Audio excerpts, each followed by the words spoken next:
I think that I like that we didn't have to mortgage the farm and we made a move. And I always say this, I like to negotiate. I will negotiate anything. Okay. Any time of the negotiate. week. And everybody feels like they won and everybody feels like they lost. So to me, it was perfect. It's exactly what you needed. Right. And it's like, no one's like, yes. And no one's like, oh man, everyone's like, yes, no, ooh, I don't know. I'm worried. I'm still concerned. And let's be honest, it's because our team has been elite average for so long. And we don't know. When you dropped that term, clearly my channel loved it. They were like, elite average. They've been running with it. When you said you saw how my face lit up, I'm like, yo, it's the perfect way to describe what we are right now. And we're spot on with it. But even with the move, we're all kind of feeling like, all right, did we get better?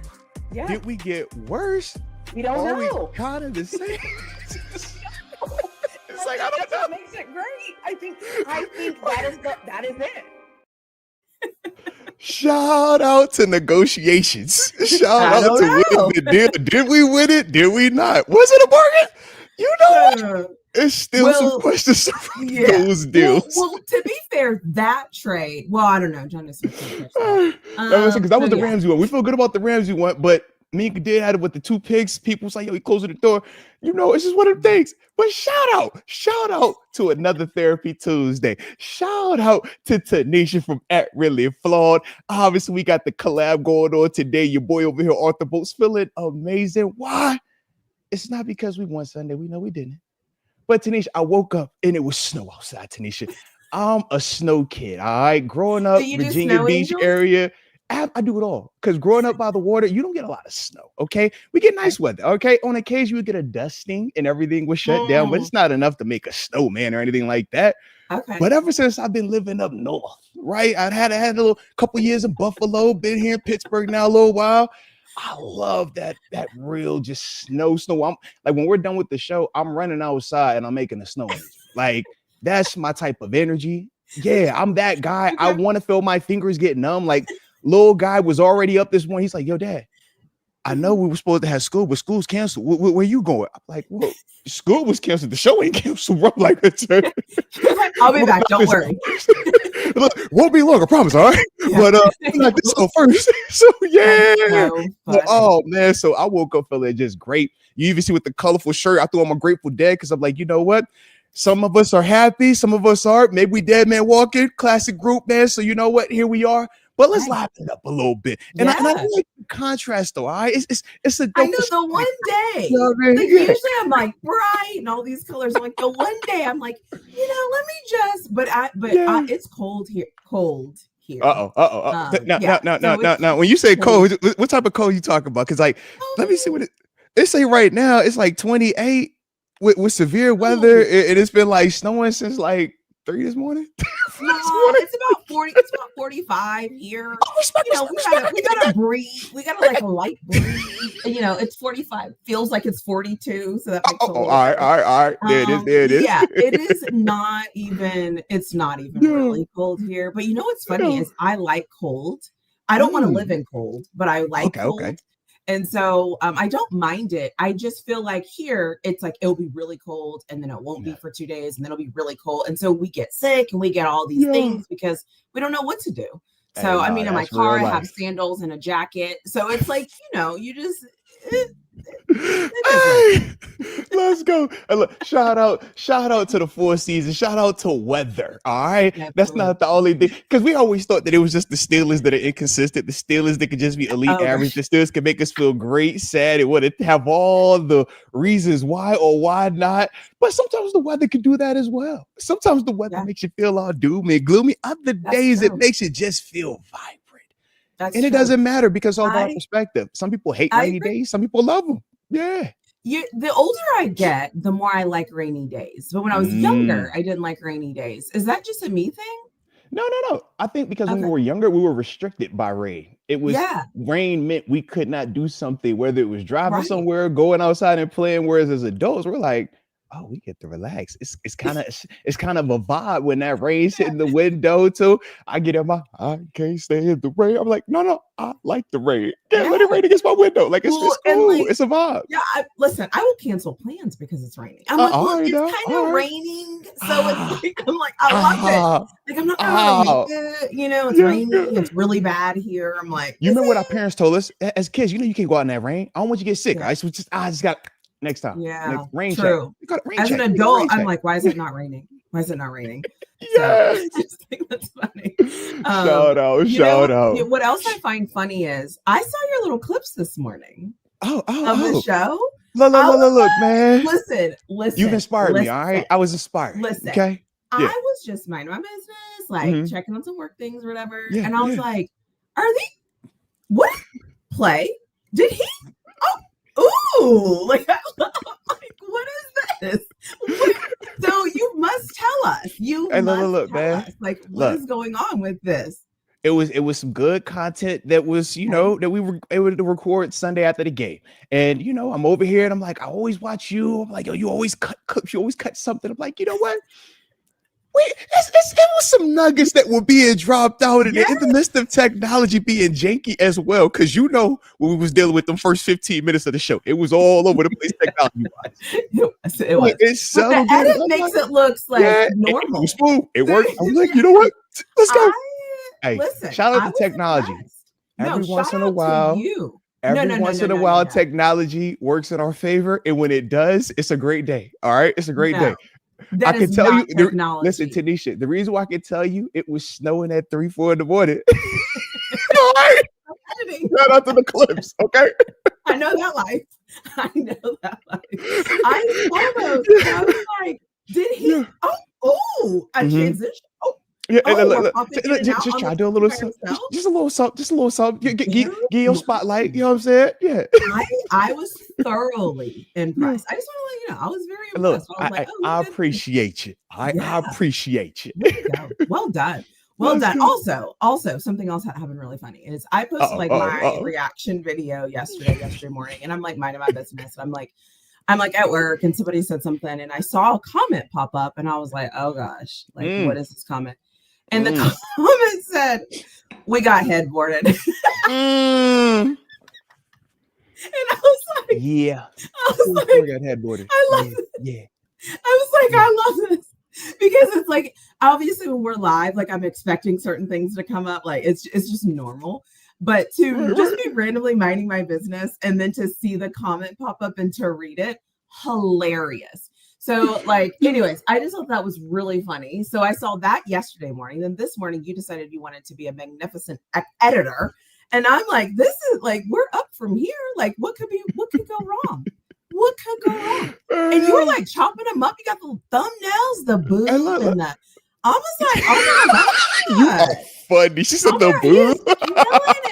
Well, I was trying to be a part of Steelers Nation. It was the boo. So I was like, just woo. And they put Coach C, boo that man. All right, that man. Yeah.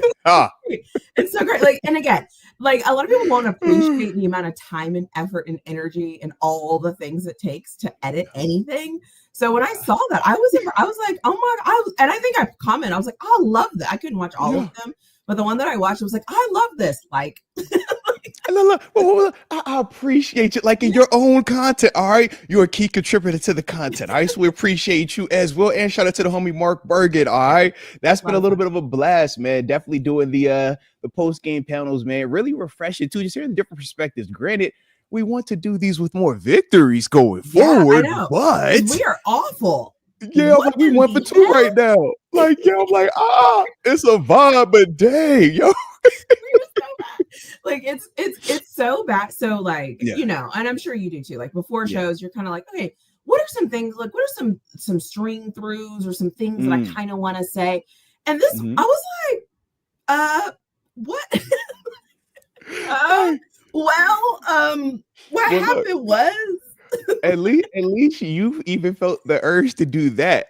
I got to have fun yesterday because when I was doing all my editing and stuff, and how rendering makes you wait on it. I was just like, man, I just started going through comment sections and I just love it. So I was just like, heck, I don't even need to prepare anything to show up here today because, yeah, I suck at what I do because I'm way too biased anywho. So, yeah, I was like, man, you know what? I'm just going to be vibing out, enjoying life. So today's enjoy life. Yeah, man, it's like, you suck, the media suck, channels suck. Like, y'all just tuning in. All right, hey, it's better than my daddy and my RIP mama tuning in. So, you know what? Shout out to if one person watches the show that isn't directly a part of my bloodline, I thought I was winning because of that. I was uninformed that I've actually been losing this whole time, TaNeisha. So that was a lot that just like caught me off guard. I was like, dang, this whole time, TaNeisha, I be thinking I'm winning. I'm like, yo, I thought the collab's been fire. The comment section always boofed out.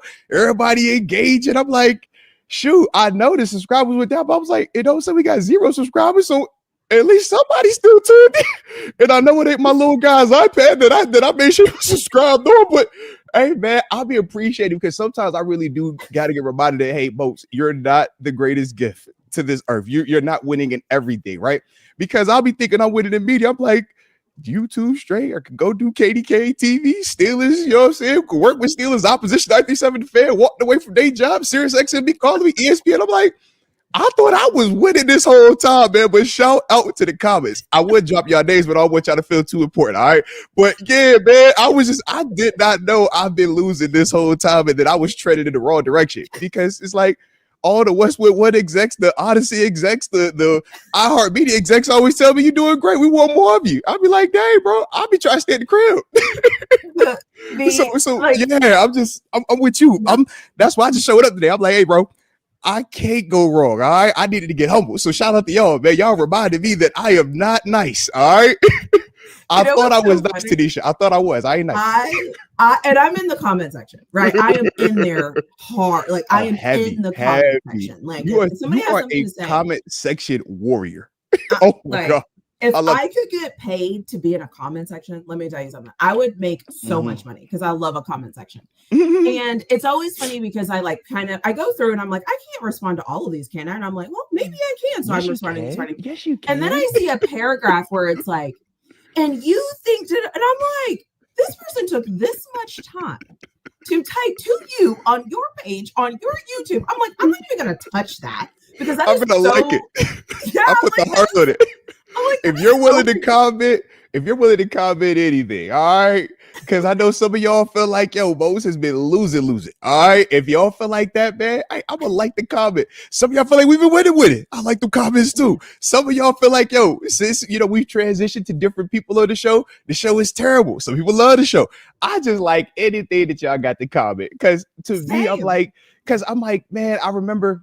And I know he's a wild guy, but Kanye West, right? One of the things that he always said was, I want you to feel something. I want you to either absolutely love me or absolutely hate me, but feel something. So when I look at these comments, I'm like, yo, y'all really feeling something where y'all really commenting? Like, you know what? Salute y'all, man. All right. Yeah. So I love all of it, man. Hey, whether you're pro me, whether you think I'm big up and we winning, TaNeisha included, Mark included, or if you think we trash, terrible, we'll never make it in the media because we're just too biased because we played for the guys, we got relationships, and because we're rich. It was because we're rich. So you really just out of touch with it all. I'm just like, shout out to that. Because I thought I was broke when I holler at my dog 7, and when I look at Debo, I'll be like, bro, you ever seen Joe Hayden crib? I look at my crib like I live in a one-bedroom apartment when I pull up on Joe Hayden. All right. So I'm with y'all. All right. I'm with y'all. I just like I always say, like, make sure you leave those comments in the comment section. Bad, I love it though, man. Different. We love it. Hit the like button when you're in the comments. And when you have a comment and I respond back. Like, stand on it. Like, don't run from it. Like, if you have something to say, like, stand on it. Like, I need you to keep that same energy when you leave the comment when somebody responds to the comment. So I don't know. It's one side of the times, man. Yeah, and shout out to everybody in the comment section. It's like dangerous in there. It's like enter at your own risk. Like, get ready. But yeah, and then shout out to everybody else that's like, are y'all serious? Like, what's going on? Like, are y'all okay? Because TaNeisha, it's a lot of them that show love. Like the ones that show love, y'all show love. Like y'all be so much love. Sometimes I'm like, bro, it ain't gotta be beef, bro. Yeah, like it can be just love.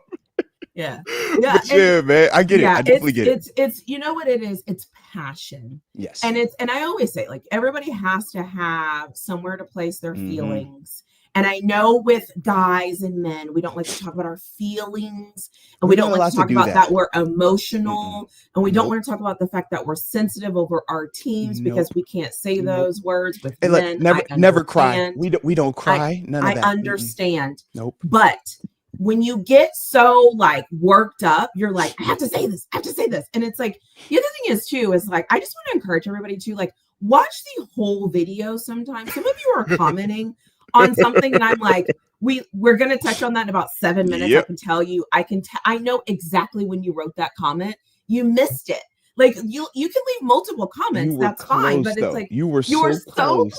You were so close to the moment. And then you just missed it because you didn't get to the part. And you told yourself by commenting what you commented, because literally not even a minute later, it's like, we just answered that you feel so passionate about. And it's like, but that's the beauty of life. Sometimes we never know how close we are to, the pot at the end of that rainbow, right? And various times we know people will jump ship 2 steps onto a 10-step journey, right? Some people jump ship 9 steps into it, right? Because they just don't know. And they're like, man, it's been so long since we've tasted the success. I just gotta do it now. It's over. And it's like, man, you were literally one away though, right? Oh man. It's like but it's like they can't. I gotta get it right now. I got it right. And it's like, I get it. Everybody's gonna have a different level of patience, a different level of tolerance, and a different level of grace. Just based on their personal appearances. And that's the beauty of life. That's the beauty of us as fans. And that's why when we're talking about the squad, we all have these varying opinions about them and varying perspectives, because everybody in some capacity has a little bit of validity to what they're seeing and what they're feeling. Now, the nuance in terms of why that is where, the message gets lost. And that's where, people look at me as, hey man, you only say it one way. But it's just because when you've done that, you understand it at a very different level than the common person. So it's not always going to make sense. It's not always going to be why doesn't the best person play? I mean, even when you and Mark were talking, right? And I was doing the edit, and it was like, we were talking about the quarterback scenario, and you had said, man, why don't you just let the 2 guys 50-50 battle it out? And Mark kind of chuckled, and I was kind of like, yo, I get it, because in the real world, like that's how you do it in the real world. But at that level, that will never occur, especially in season when you got a guy that makes what Aaron Rodgers makes. But that's one of them things that it's like, well, how do you understand it? How do you justify? How do you make that make sense when you're saying, well, hey man, if he's compromised on, I think this guy could be better, why not give him a chance? It's just certain things are done certain ways in certain places, and that's just how it operates.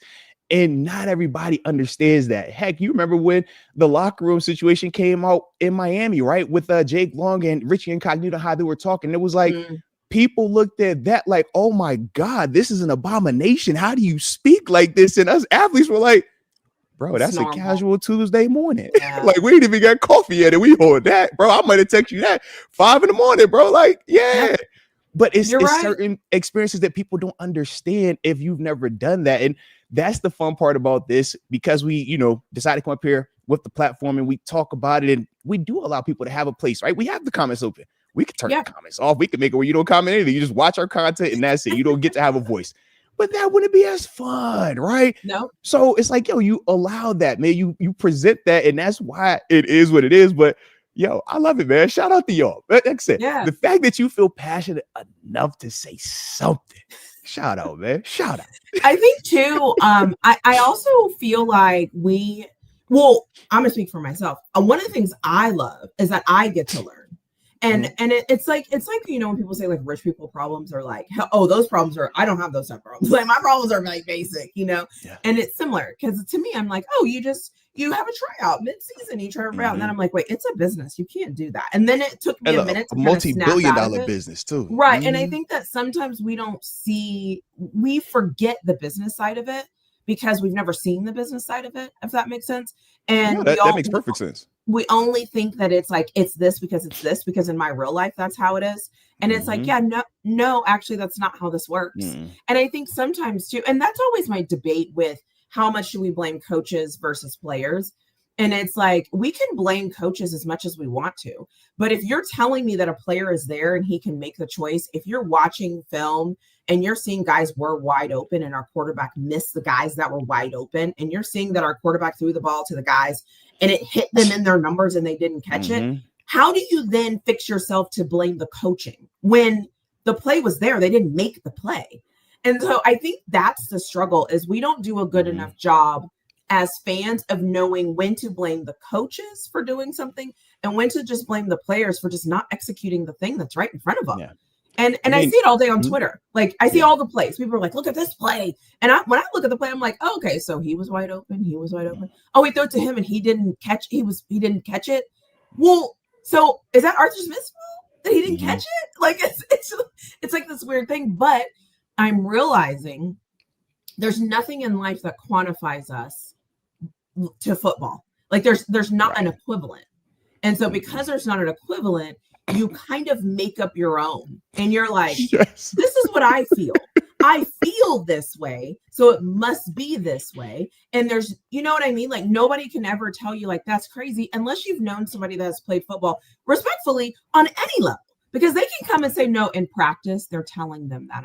I'm telling you right now, they're telling them that. High school people do that. But for those of us that like have never really had that experience, then obviously the higher you go, obviously it gets more and more whatever. But there's just no life equivalent. And I think that's what makes this so hard, is there's no life equivalent. And then you have the fantasy of the video games, which you think that's equivalent. And so now we have a problem. Because now it's like, everybody knows that 4-verse can beat cover 3 because of Madden. And if you ever run cover 3 versus 4-verse, you're crazy. And it's like, well, did you know he was running 4-verse before the play started? How did you know that before he came out the huddle? You just knew. All right. Shout out to Madden, man. Yeah. Shout out to Madden. And that's why I always tell people, like, everyone's like, you should start watching film. And I'm like, the reason why I do not watch film is because I don't know how to watch film. And I'm okay admitting I don't know how to watch film. That is not where I shine. That is not what I do. Instead, I want to watch somebody else that has that skill set. I don't have to have all the skill sets. I need to know what I know, and then to see what other people know and take their skill set and apply it. I think too many times we're trying to we know everything. We know the coverages where people should be, this, and it's like, how do you even know that? Who taught you that? Yeah. Really? Who taught you that? So that's why for me, it's like, I just don't even know. Like, do I know how to fix it? Well, yeah, guys got to make plays, but like, what does that even mean? Like, what does that actually mean in context? I don't know. Like, I know what it sounds like. It's TaNeisha. Everything you said, I'll be over here like, well, when y'all say who taught you, I'm like, shoot, Mike Tomlin, Dick LeBeau, Dave Wannstedt, Chad Gailey. I'm like, Mike Pettin. These are guys that come from the Rex Ryans, the Buddy Ryans. Like, these are like from the football families. Like, defensively, like, these are the guys. So I'm like, yeah, when I feel like I know it, I'm like, these are the ones that created it. All right, you want to talk fire zone? I know the guy who created the daggone fire zone defense. Okay, I know him really well. Shout out to Dick LeBeau. All right, wait till he does the night before Christmas. It's amazing. Okay, that's my guy. All right, but from our perspective, like, that's the real life part of it, man. And you brought up a perfect example when you were just talking about, like, yeah, you'll see something, and because we don't know exactly what it is, we just create our own narrative. And that was with the run game, right? Or the run defense. It was like, yo, man, coach staff sucks. And like I said, man, TG, he said it as soon as we popped on the show yesterday. I saw it as soon as we rewatched it. It's like, yo, this is just the same rub, but it's sitting on a corner who typically doesn't have to be in this position. So now that corner is having to tackle like he's an outside linebacker, which is a good job by Buffalo putting him in that scenario. But now you see what happens with a player or players, because it wasn't just the same guy, it was multiple of those guys, where they're in that position and they don't do their job. Nothing wrong schematically. You're in position to make the play. If your eyes are right and you are actually disciplined, do what you're supposed to do, everything is right there. It is a layup tackle. But if that's not what you're accustomed to doing because you're a cover guy, it's going to look like how it looked. And now the flip side is this, because we want to, like you said, it's nothing to quantify it by. So it's like, well, when I played sports, it was just sports. So rec league, it was just sports, best player played, right? High school was just sports, best player played. It's like, bro, college isn't even like this. It's turning into that lately with NIL, and people are disgusted by that because it feels weird, because it's too business, like it's too professional. Like, you're like, no, bro, this is the pros though. Smaller version, but that's pros. So you go through and you're watching and you're like, well, if this player isn't producing, why can't we just take him off the field? You don't get to take a guy that's making X amount of millions more than another guy. You don't get to make that decision. The same way, if this is a Fortune 500 company, the CEO that makes $1 million doesn't get, hey, he's at a bad, take him out that spot, put somebody else in right now.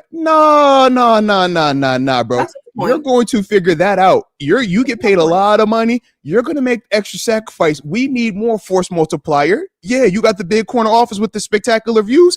Figure out these problems. That's the difference. But we don't look at it like that with sports. We'll look at it and say, well, point the finger at that guy, not the money guy. Point the finger at this guy. And you're like, bro, since when did the janitor matter more than the VP, matter more than the CEO, matter more than the manager, matter more than the employee of the month? It's like, that's the way that we'll try to quantify it at times, though, because it doesn't make a lot of sense to us. So it's like, well, all right, just switching on. It's like, no, bro, you want to do that in real life? Why would you do it here? Why was this? No, same thing. So that's the part that makes it so mucked up at times. I think also everybody in 2025, everyone has a voice and access to tell us their opinion. And so it's just funny because I think that football, you can't know half the truth. And the truth is a lot of us only know 1/4 of the truth. And it's honestly what we can see. And then what somebody else has told us. If a commentator says something and you get a glimpse of it, you just carry really the truth. And it took me, and the other thing is too, is because the commentators that commentate football games, in my personal opinion, are awful because they lie. They also are skewing some of the things that we think are happening. And I mean, I yell at TV all the time. Like they'll say something, I'm like, that's not true. Like they'll be like, oh, and then he's never done it. I'm like, that's not true. Like, because they just say shit, and I get it. But it's just like not true. But because we think it's true, we apply it. And now it's like, well, they must know because they're on TV and they're telling me. And now everybody goes off the narrative that was never true to begin with. And it's just chaotic.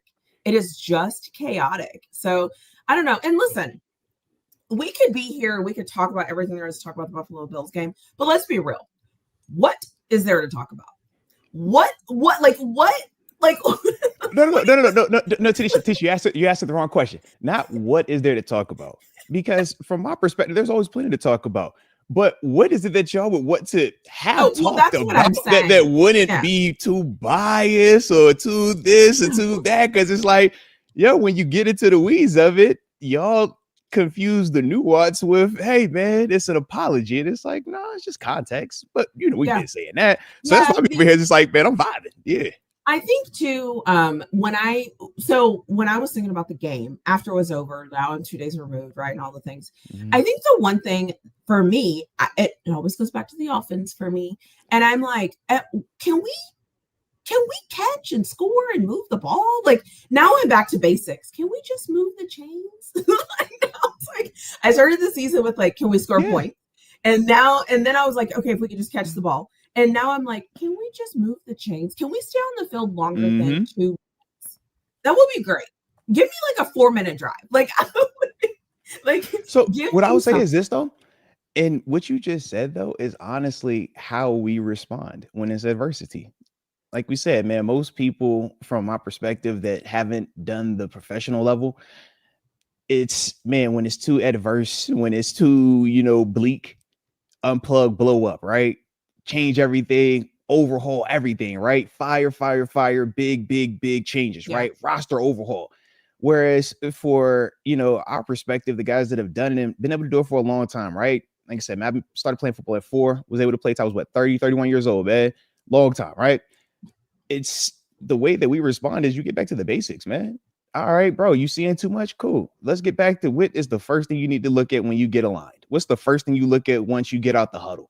Man, I'm looking at, okay, how many offensive linemen do I have? Is it 5? Okay, do I got 2 to my side or do I got 3? 3 minutes, is there a tight end over here? Okay, is that a 6 technique, 5 technique, 9 technique? Let's get back to the ultra basics of it because that's how you got here. You didn't get here because, man, I woke up and I was getting 20 sacks. No, I woke up and I could get in a 6 technique and play the run. I could stay connected to the hip on the backside, right? You could stay in your B gap versus, play action. And you still put a foot in the ground and understand if you were climbing up to catch a, a over route, right? Or if you was going to be rushing and things like that. So you get back to those basic fundamentals, those basic principles. That's what Coach Tomlin's preaching to those dudes. Yeah. People want to hear just curse them out, talk crazy, because that makes people feel good when you feel less than. When you feel less than, you want people to get torn down. When you're a part of the 1%, when you're a part of that group that feels like we operate at such a high level that all we know is success, tearing down doesn't get you anywhere. So you get in there and it's like, bro, you know exactly what we have to do. You know exactly how you got here, all the things that make us unique. Let's get back to that. And if we do that as a collective, now we form together and it's like Voltron over here. But when we're trying to do it individually and we're trying to figure out, okay, well, man, maybe I got to make a splash play. Maybe I got to do something. Now we all doing too much. We pressing too much. Let's get back to the basics. Corners. You for a cornerback, the play that keeps hitting, right? Or the play that was hitting versus Buffalo. And me and TG were able to talk about it because it popped up a year ago as well. It's a crack replace. Literally, if they're going to block down on the outside linebacker, if they're going to block down on the safety, it makes it where that ball is going to run outside and it's one-on-one versus a cornerback. Last year, we would complain about Patrick Peterson at times. We would complain at times about young JPJ early on with his tackling. Eventually, we swapped it out, right? Pat Pete went to the safety spot. We made some moves, and then dudes, it was like, yo, JPJ would even like throw himself at the guys. It was like, it looked like it hurt, but it's a tackle. It's physical. Right. Yeah. This year, for the majority of that time, we've been doing that as well. Darius Slay has been physical enough out there. Echols, right? We knew what Ramsey, when he was playing out there, what he was going to do to people, right? This was really the first game, though, where we saw a team say, you know what? Dang, trying to do all this A and B gap running. Let's get back to making those little corners tackle. Let's get back to making DBs have to hit folk. And you could just see where they weren't comfortable doing that every single play. And it wasn't just us that were like that. We even see some plays where Darnell's getting the ball. You see 27 from Buffalo level, where he jumping out the way. It's like everybody, like nobody is really trying to do that, them little dudes. So that's when you get a Jalen Ramsey, that's when you get a guy that will hit, it stands out. The Kyle Douglas, it stands out. The James Pierce, it stands out. So to me, that's the part where it's like, yo, let's get back to the basics. You know what a crack replace is. A crack replace meaning if that crack block cracks or the safety who was supposed to be the force defender, you as the corner cannot just sit back here 10 yards off. You have to replace. Crack replace. That's what that means.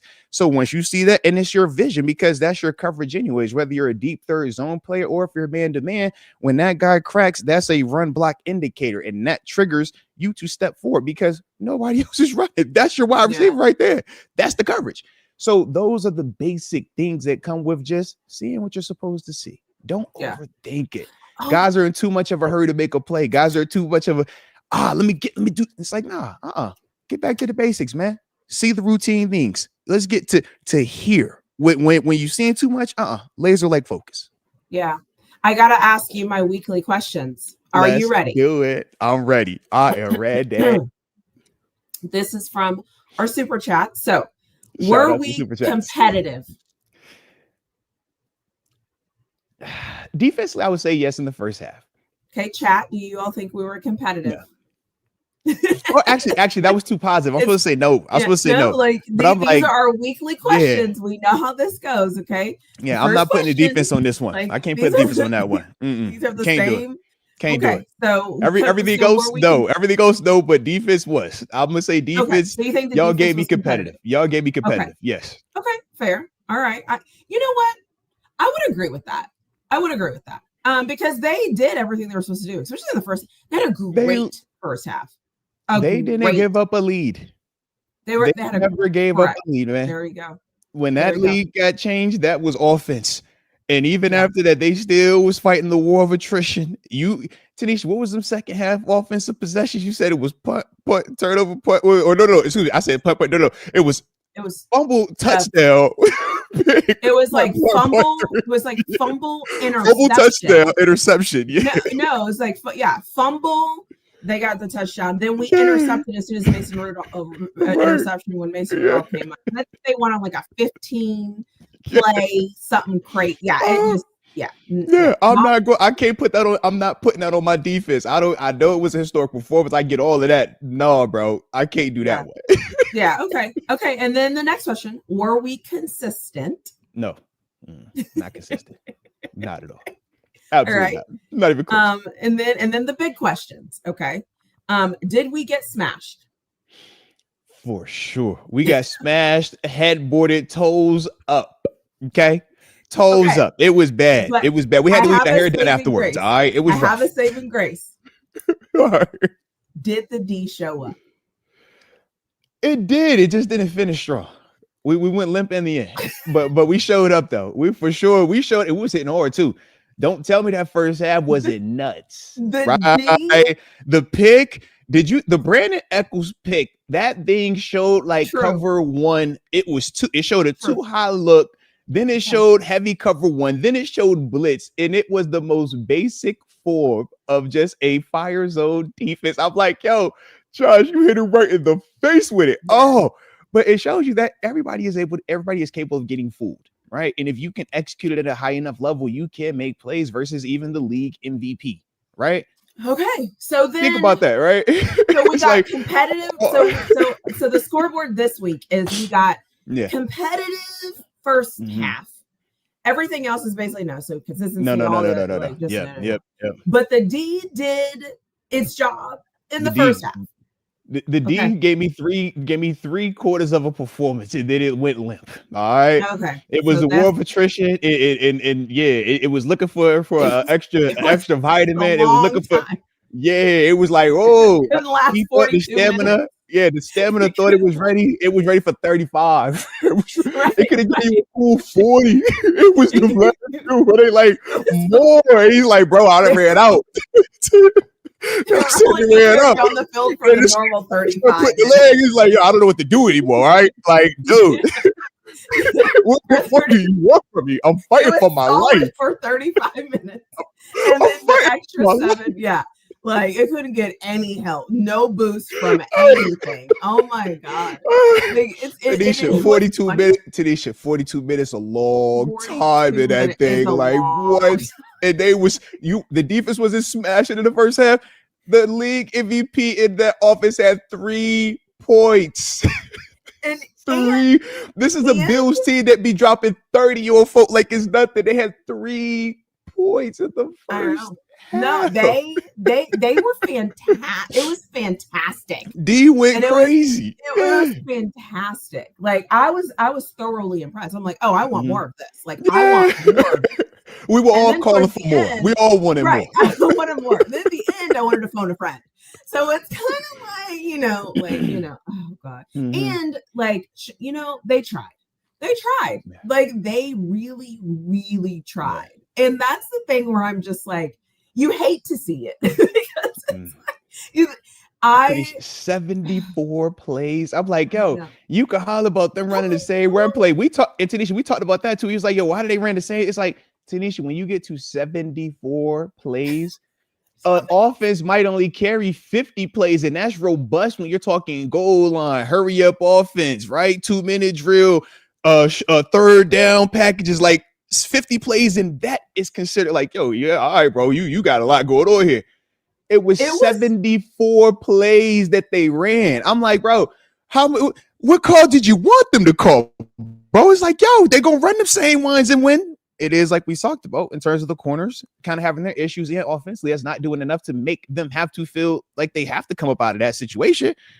This is what you get. Yeah, that's perfect cause and effect to me. I think it makes perfect sense.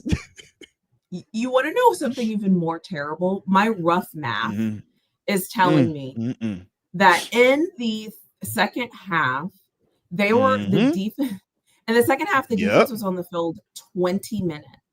Yep. Hey, but they ran the same play 26 times, right? Shout out to the statisticians out there, baby. All right. Because you said it. It's nuts. It's crazy. Like there's only 30 minutes and a half. Like they were out there. But bad defense. Terrible defense. Minutes. It's crazy. Stop the play defense. Stop it. And here's how it went. So it was fumble, interception, punt, downs, into game. Those were our 4 possessions. Yeah. Yeah. Sorry, D. Y'all did y'all's due diligence. So forgive me for being positive about the D. Because I was like, yo, I know what it's certain things that I can't do. Just like I just can't. It's kind of like when I think of my boss, when I think of the OGs that put me on, the coach teams of the world, I'm like, I can't go at that crazily because it's like, man, I don't get these opportunities without that man believing in me at some point. So he can't be such a bad coach, such off kilter if he gave me opportunity because it worked out pretty well. You know what I mean? But that's my perspective on it. So yeah, man, I'm just like, I can't go there with this defense because I know what that is, and I know what they were fighting, and I know what they had to overcome, and I know the production that they were still putting on out there in the midst of all of that. And it's like, to just act like we don't know this for what? Like that's kind of crazy to me. So for me, I just don't want to follow that kind of path, man. That's all. Yeah, I don't even know what to say to that. Like, I don't even, like, that is so bad. It's so bad. And again, because I'm me, there was a moment when I was watching this and I thought, okay, well, we still could win, right? Because they got because they got the scoop and score. Low key, we could have. And I was like, okay, scoop and score, that's fine, because it's like 10, whatever it was, 10. It was 10-7. It was 10-7. I was like, okay, it was like it ain't we're terrible. okay. Yeah. We're actually okay, right? And then the interception we threw the pick, and I'm like, oh God. But even still, I'm like 16-7, because your NFL team should be able to come back from 16-7. And TaNeisha, it wasn't an explosive 16-7. It felt so methodical because they had to march. And that's the thing where it's like, yo, as a defense, you live. That's what you want. Make them have to drive. Make them have to run that. Like, that's what you're playing for. Yes. And then I'm like, okay, like, we still got this. Yeah. And then we come out 3 plays, 9 yards. Yeah. At this point, I'm like, okay, so I'm just gonna lose. Yeah. Okay. Like, and even and that's my whole thing.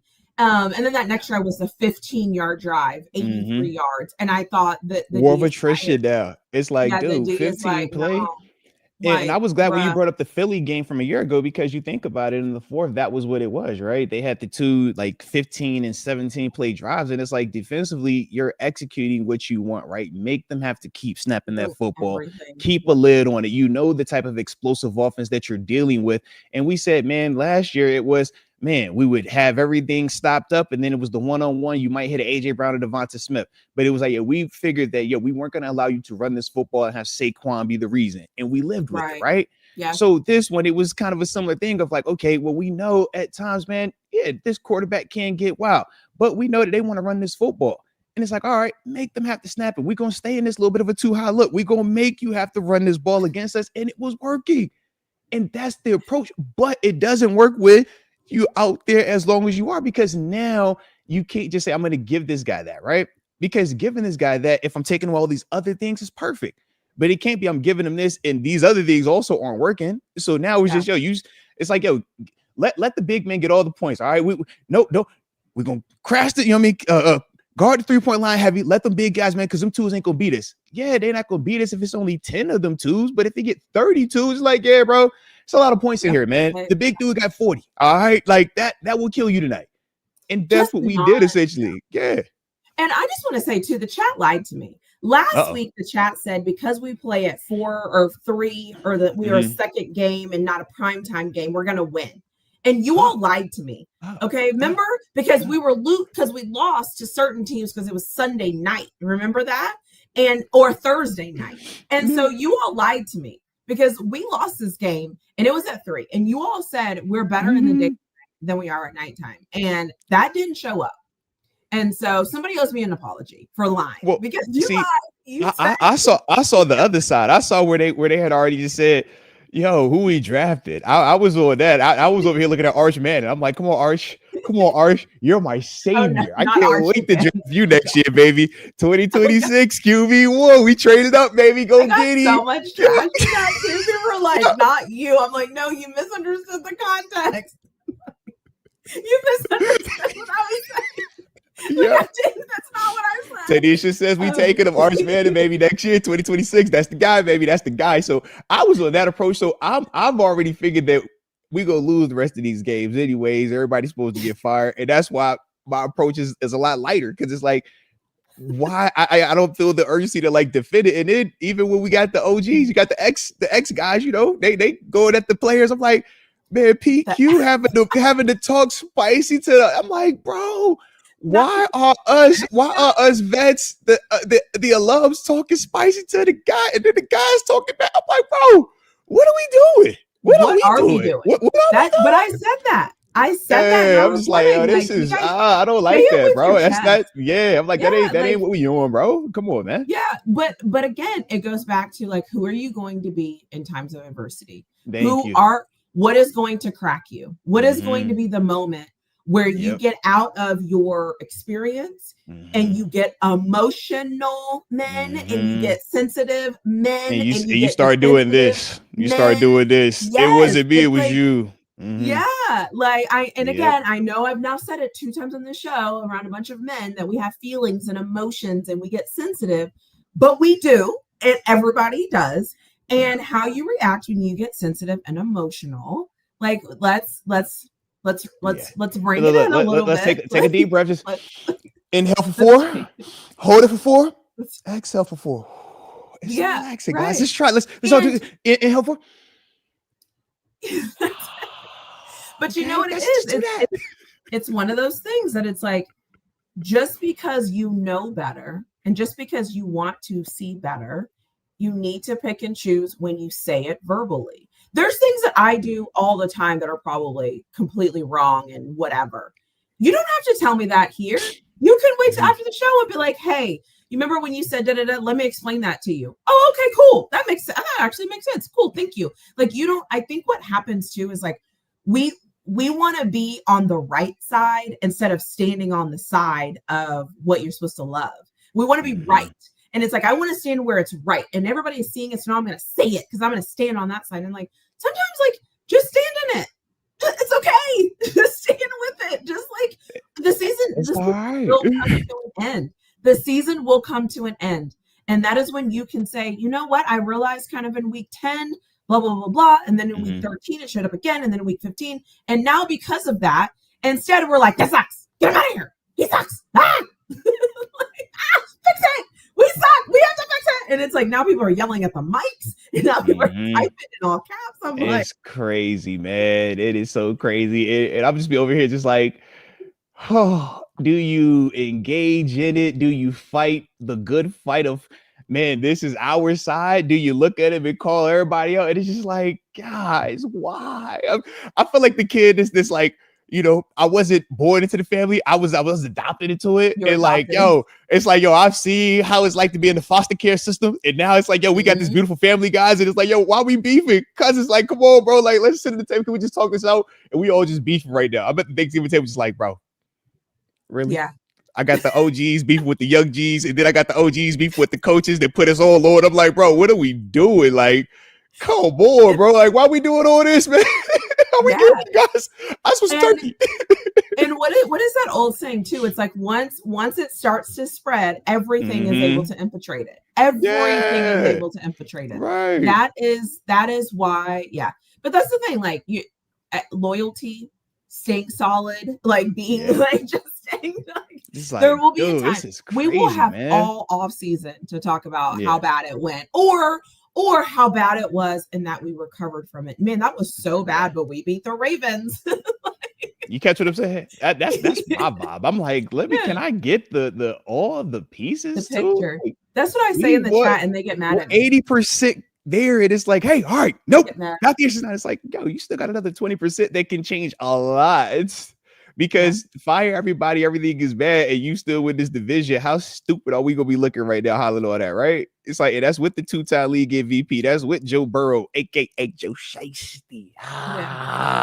And my dog Shador, right? I digress. But you catch what I'm saying, though. It's like, man, in the midst of all of this hoopla, it's like, yo, you still are in contention for another hat and t-shirt the way that we do. It's like, bro. What am I missing here? You know what sucks though? You know what's gonna happen. Let's say the Steelers kind of do this and they lose one more game and they finish 10-7. You're gonna have your people, because now you've jumped off the ledge.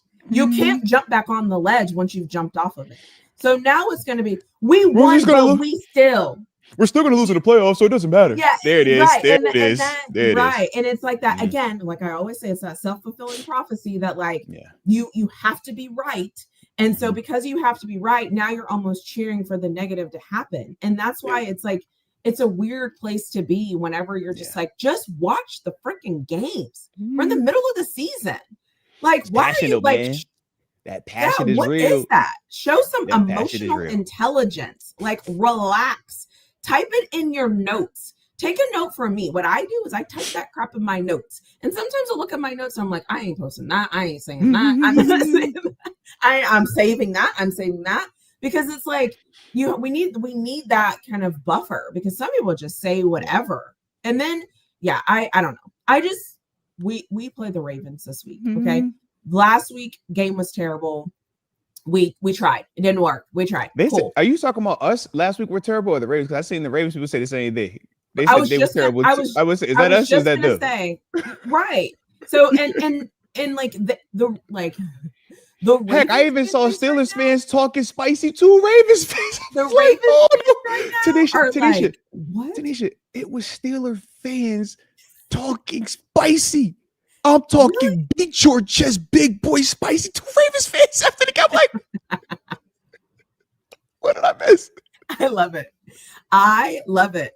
And I think this division is a interesting place to be right now. It's so interesting because and Rayshawn just said, like, the Chiefs are also 6-6. But that's different. They got Patrick Mahomes and Andy Reid. That's way different. You know that. I just this whole and the thing is too is like I feel like sometimes we forget to have fun in the moment, because we want to see the result. And it's like, this is the season, guys. Do y'all remember? This is what makes it fun. Right. Do y'all remember how many videos we were making in the off season? We're like, I can't wait for football. I can't wait for football. I can't wait for football. Oh my gosh.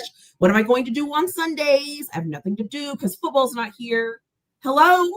This is it. This is like, the football's here. Remember? Like, remember what we felt like?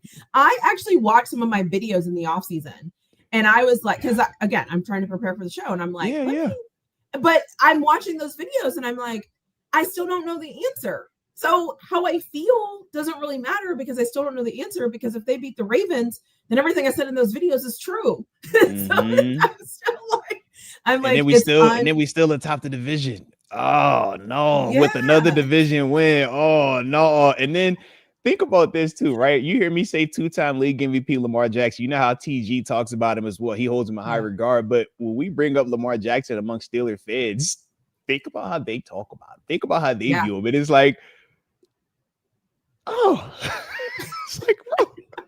And I'm a Lamar supporter. I want all the best in the world. You know, our quarterbacks we've had. I'm just like, I'm like, he's playing awful. Like, he's just playing awful right now.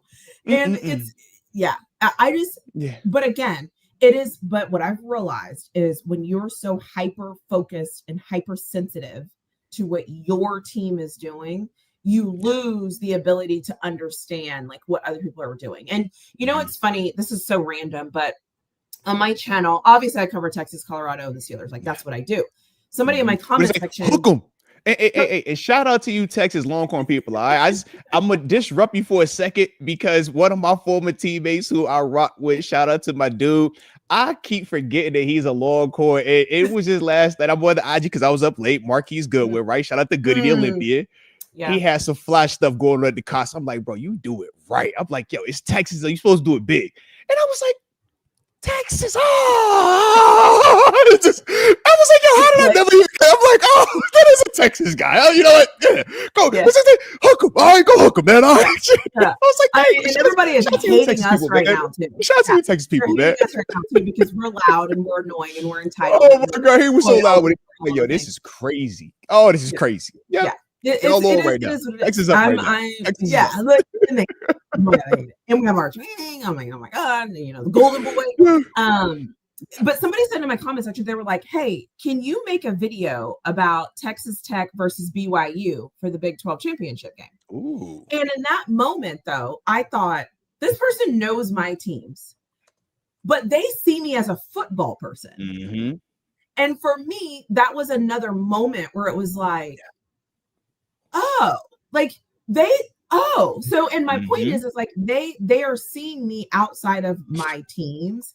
Yes. And I think that sometimes we forget that there's other things happening around us. Like, it's not just us, you know, and I say it every week, like, go around and look at the teams that lost last week. They all want to fire their coach. They all think their coach sucks. Freaking You seen Minnesota. Philadelphia? Have you seen Philadelphia? Did the Vikings score any points? And that's with the almighty Kevin O'Connell, one of the sharpest offensive minds, the quarterback whisperer that got how many? You saw what he just did for Sam Darnold. You saw when Daniel Jones spent some time with them. It's like, yo, this is the guy. It's no way that JJ McCarthy went and played well. And then he goes out. You got another quarterback and he throws 4 interceptions. Y'all told me that we play in our fears because we don't allow Mason, Duck Hodges, Kenny Pickett, Mitch Trubisky, Aaron Rodgers at times to just throw it and air it out across the middle of the field and take shots downfield, have some balls with all due respect, right? Hey, man, be adventurous, right? Stop playing to lose or playing not to lose, play to win. That's what that looks like, the other side of it, all right? Just that's that. And that's why we typically don't operate like that because it's like, or that's do we want to talk about the Colts? Do we want to talk about the Colts? I mean, did you all watch that game? TaNeisha, they're the most consistent team. I thought that they always look good. Their coach always has them ready to go, and they always show up, and they always produce, and they play for 4 quarters too. That's except when it was the Steelers. That was fluky. Yeah. That was a one-off. But that's what I was told. Oh, I have another one for you. What about the Rams?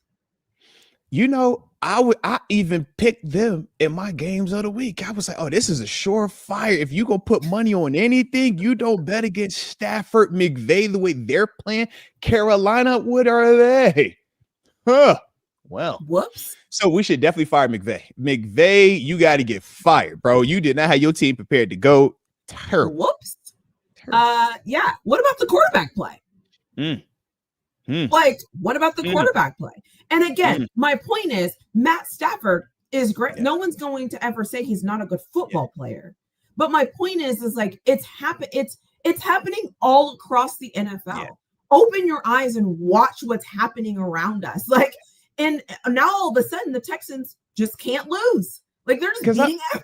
Because TaNeisha, I'm truly over here trying to figure out which AFC team do we sit here and say, yes, that is a team that we feel are clear cut, head and shoulders better than us. Because record wise, the 2 teams that we should say that we've already beaten we haven't played the Broncos. They're the only other team that has, you know, the double-digit wins. But it's like Patriots, who are one of the hottest teams right now, right? Haven't lost, I think, since they played us. Yeah. Yeah. And it's like we got that. You talk about Colts, we got that as well. So we talked about this Bills game and we saw even how that was playing out. So even with that, it's like I don't see this. And this is once again from my perspective, and this is why I get in trouble, I suppose, or why people don't like me. This talking about TaNeisha. This is why I will never be successful in the media space. Okay, especially if I ever want to have a Steelers niche, this will never work because I can't communicate well enough about both sides of it. So I understand. So let me not go there. I was about to get too positive for a second and just continue on with. I had to be reminded I'm a failing. I ain't winning. Yeah. I'm failing. All right. I thought I was about to be winning for a second. I was about to use some positive, like, yo, man, when this, that. It was like, oh, no. Don't you do that. Don't you do that today. What do you know? Not today. You're right. What do you know, Force Multiplier? What do you know? I would say I'm not even a guy. You got somebody that is like, yo, he ain't really anybody. I'm kind of like in that space. I'm just like, you know what I mean? Just a nameless great face in the crowd. That's what nameless great face, baby. That's what I am. Yeah. We cannot put Josiah Williams' comment on the screen. We cannot put it on the screen. Okay. It started off really strong and then it kind of limped off. It kind of limped off. So we'll leave that where we'll leave it where it's at. But respect. I think the frustration is okay. I think all of that is fine.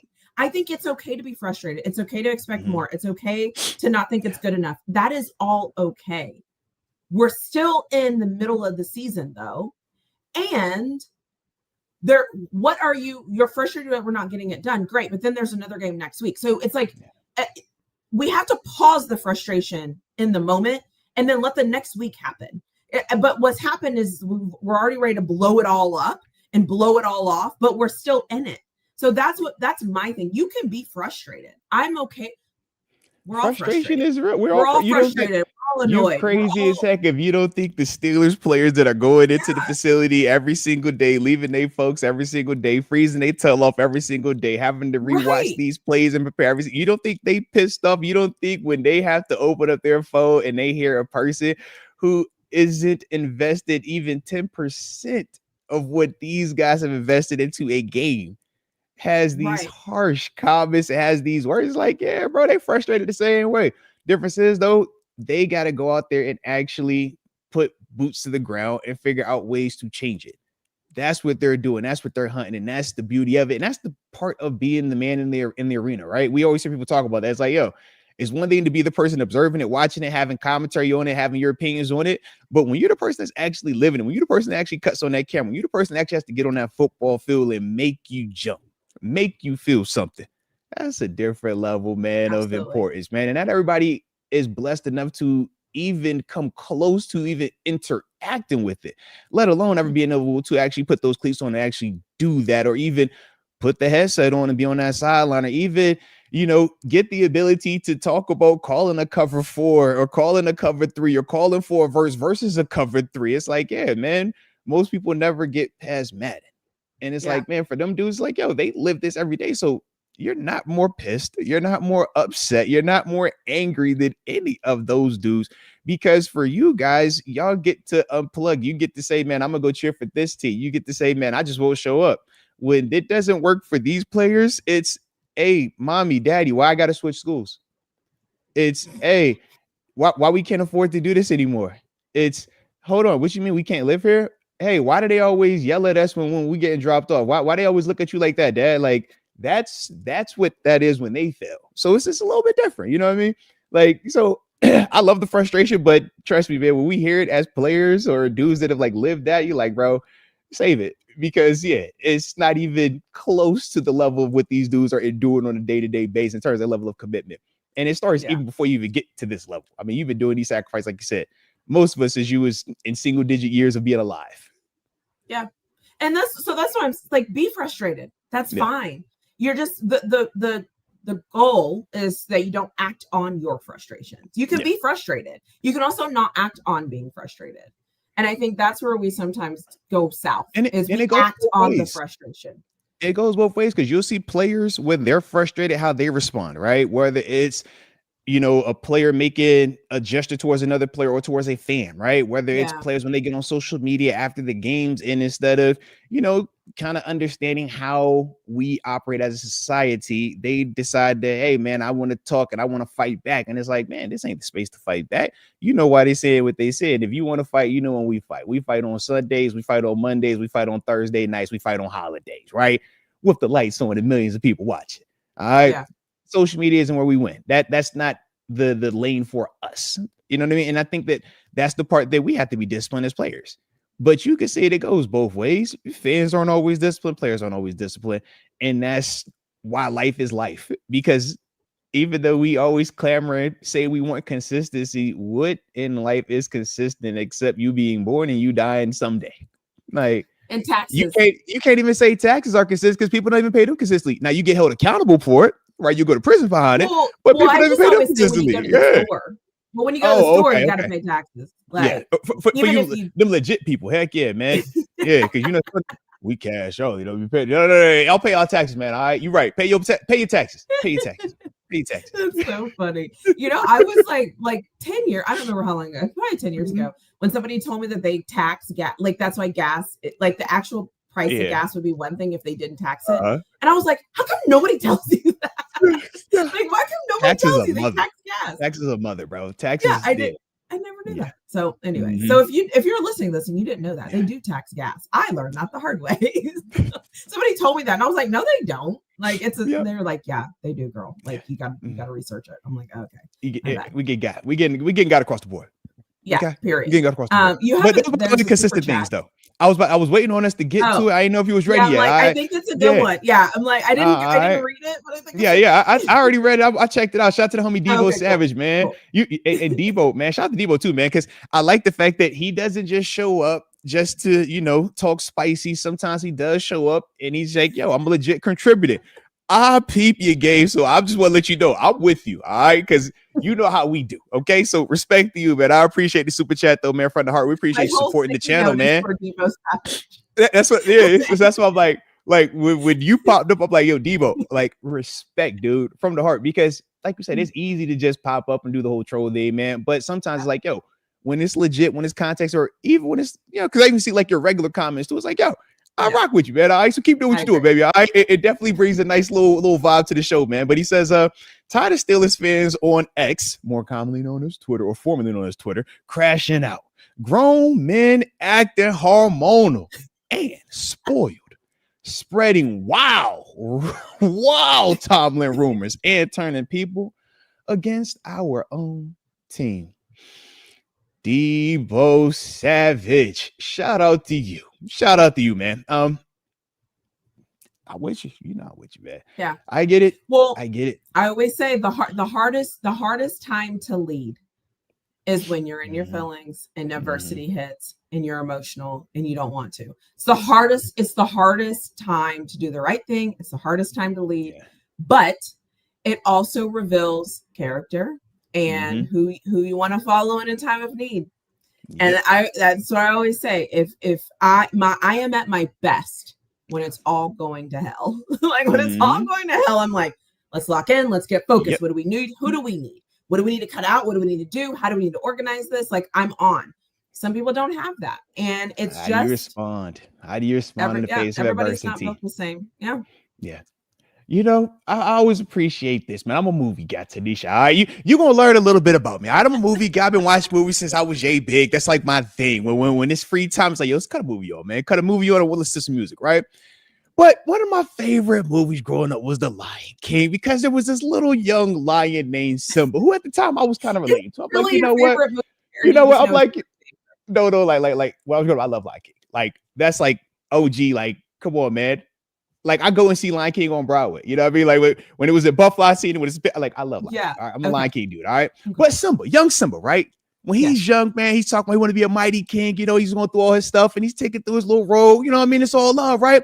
But at some point on that journey, you know, he gets kind of lost and he gets surrounded, you know, by some hyenas, right? But prior to that, he had said this thing where he was like, yo, I laugh in the face of adversity. And then obviously the hyenas pop up on him. He's like, oh, snap, like they here now, right? And you can see in that moment, it's like, well, shoot, they trying to run, but yo, it's about time we got to either throw down or we about to take an L. And you see him big bulk, right? He's like, yo, he's trying to roar. And they laugh. They're like, oh, that's cute, right? And then he does it again. And obviously Pops pulls up and everything saves the day. But I'm just like, yo, in the face of that adversity, even as a young cub, like, he ain't back down. He didn't say, all right, guys, I'm going to be a hyena from here on out, guys. It's going to be hyenas together. You know, I don't want to root for the Lions win because, yo, this doesn't look good for us right now. Oh, I don't know how I'm going to get out of this scenario. Oh, man, it's just bad. It's like, no, he said, yo, this is who I am to my core. I'm a lion when I wake up. I'm a lion when it's sunny. I'm a lion when it's rainy. I'm a lion when I'm outnumbered by 30 hyenas. It doesn't matter. And if I got to go down this way, well, so they gonna be it. But hey, you never know. Sometimes, man, you get that blessing to pop on you and it get you up out of there, right? Now, we waiting to see if our Mufasa saves us at some point in time this season. Our Mufasa has been Coach Tomlin, though, right? From my perspective, how many times have we had the adversity? How many times have we been backed up? How many times has it looked like, yo, this is about to be the losing season. This is about to go completely toes up. And then that dog come out of that thing and he started coaching. And all of a sudden, these players start playing. All of a sudden, everybody started doing what they're supposed to do. And now you got what you're looking for. So I look at it the same way. And it always reminds me that I'm just like, yep, I've been here before. I laugh in the face of adversity. Let's go, baby. Let's go. Let's go. But that's just my energy with it, man. Definitely stealing that one. Definitely stealing that analogy. It's really and who doesn't love Lion King? It's Lion King. I'm a 90s baby, 88, but you know, that's my era. All right. I love Lion King. Yeah. It's my favorite, like for everything. Lion King is hard. It's Lion. Yeah. It's so many lessons in there, man. I was gonna say my favorite is after he defeated everybody and he didn't know if he wanted to go back or not. Yeah. And his dad kind of appears in the clouds. And his dad's like, remember who you are, like that, and then him like looking in the water and not seeing things exactly right, and then him kind of looking again and being like, right, like, you know, you're right. I don't know. I just think winning. Oh, yeah, right. yeah, I love that, and I think that's where we're at right now. It's like right now we need to look. If all of the way that we came into the season beating our chest, we're the Steelers, right? Our expectation is this, our expectation is that, our expectation is this. Well, stay there, stay in it. That is still the expectation. We don't run from it's not going right now, but you got to stay in it. If you really believe that is who we are, then you stay in it. You keep showing up. You stay in it. As soon as the game, 5 minutes before the game comes on, or whatever your remedy is that you do, you do the same thing every week. Like, you don't shy away from it because it's not going the way you want it to go right now. That is TaNeisha, not the answer. That's why everybody loves the movie Rocky, because he got punched out and he kept getting back up. It's not about how many times you hit the deck, it's how many times you get up, all right? People love that. They love Rudy. Why you love Rudy? Rudy wasn't a 5-star butt kicker. No, Rudy was overachiever. He had adversity and he had to overcome it. He didn't quit. He didn't walk away. And that's how you got the... we don't get that clap if Rudy walks away when it's adversity, okay? We don't get that. If the team doesn't support him and says, I'm not playing unless Rudy gets to play, we don't get that scene, okay? But they stood 10 toes down in the face of adversity, man. How are we the biggest believers and biggest supporters of the underdog story? We all love it until we going through it. And now it's like, nope, I don't want to do it anymore. Oh, it's too much. Oh, I can't. Wait, turn it off. No. It's like, come on. How many times do we love to see people overcome adversity? We are in that space right now. You're in the heart of it right now. Is this like a pep rally? I think we're in a pep rally. It's not supposed to be. It is not supposed to be. This is totally not supposed to be that. No, we got to embrace it at this point. At this point, we're in full-blown pep rally. At this point, listen, let's be honest here. My bad. I'm sorry. If somebody has to right this ship, okay, if somebody has to be like the people that right this ship, it is going to be you and I at this point, because everybody else is like losing their crap collectively. So if anybody is going to rewrite this ship, it is going to be us. And it is you are going to come here and you are going to say they are going to stay this course until the season's over, because that is what we're going to do. That is 100% what we're going to do. And if you don't like it, that is not our problem. Don't make your problem our problem. That is Please not don't. our problem. Look, don't bring your piss poor, depressed, I don't want anything to be good attitude over here. I'm wearing tie-dye, fool. That's it. Like, we are going to ride this ship, because let's go.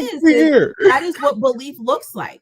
And until you show me you cannot get it done, I'm going to believe that you can get it done. That is just how this is going to be.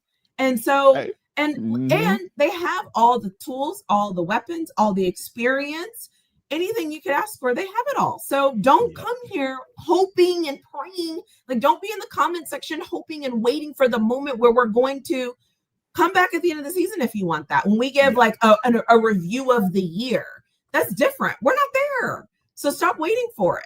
Like, it's not going to show up. We're not calling anybody to show up and to come help us. Okay. We're here. We're in it. This is what we're doing. Like, so if you don't like it, that's not my problem. Period. I like how you do it like that. I like when you do it like that. All right. And look, and I'm for sure gonna be over here. I'm just waiting on my dog to get this next win. Oh, don't you let him get that top 10 past Derry. Oh, I know he's a bad coach. I know you don't get into the Hall of Fame by going for 1 for 3. I'm with all of that. But boy, when you tell me top 10 all-time wins, don't y'all. Because you know he only needed a couple to go ahead and be number 1 all time with the Steelers too. Don't y'all do? Lord, y'all better hope they pull the plug before he passes the big dog. Y'all better hope they pull the plug on it. Hope they pull the plug on the whole operation. Because don't you let him pass the big dog. And y'all know the big dog I'm talking about too, but don't you let him pass the big dog. I promise you, y'all are going to hate me. I promise. You think I'm biased before? Because he already passed your man. He already passed your man. All right. The one that y'all, that one, he already passed that one. And I the other one. All right. But he about to be on that all time. I'm with the winners. All right. I roll with the people that brought me on. All right. If you put me on, man, I'm siding with you to the end of it. All right. That's just my energy. All right. I don't bite the hand that feed me, baby. All right. So yeah. Don't you let Coach T get this next win. Oh, y'all gonna hate me. He about 4 more with what I really need. Oh, y'all better pray to God. Oh, y'all better pray to God. Pray to whoever y'all believe in. All right. Oh my goodness. Because you might be atheist, but you gonna even be able to see, and you gonna be able to see my belief in that, man. All right. Oh, don't y'all play. I promise you you play with me this week. Oh. And don't you let this get that top 2 win versus Baltimore. And that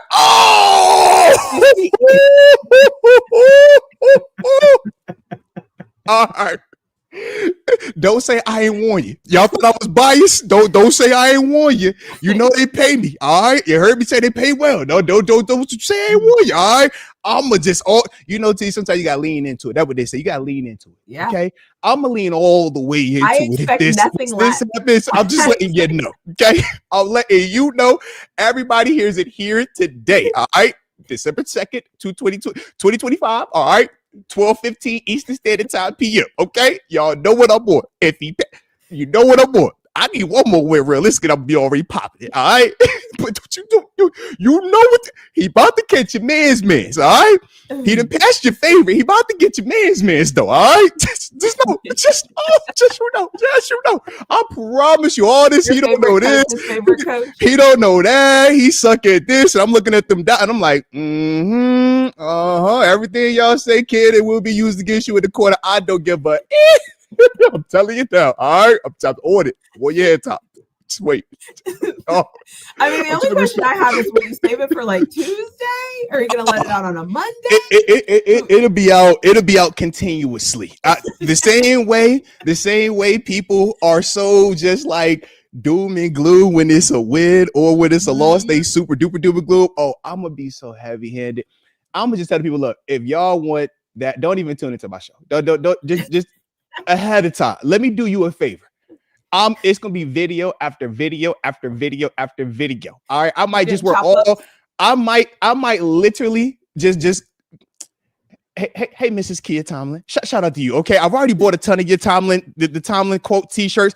I'm gonna just buy all of them. Okay, and now we're gonna give them out. Okay, if you're watching the show, we giving out Tomlin tees. That's the energy that I'm gonna be short of. First, trust me, y'all don't want it. Oh my God, I'm telling you now. I'm telling you now. All right, Coach T, look, all that money you get, Coach, because you was a part of the reason why I even got on.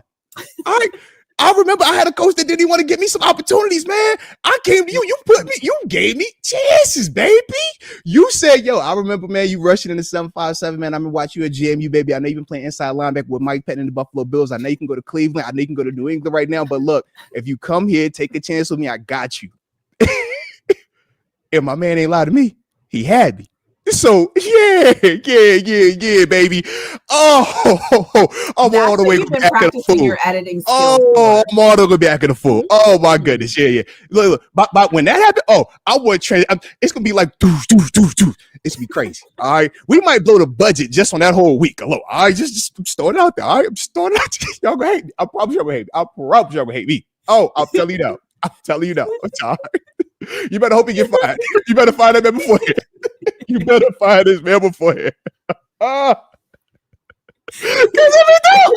God! I can see you now sitting on pins and needles. Like, is this the win? I'm telling you now. Yep. Oh my gosh, that is hilarious.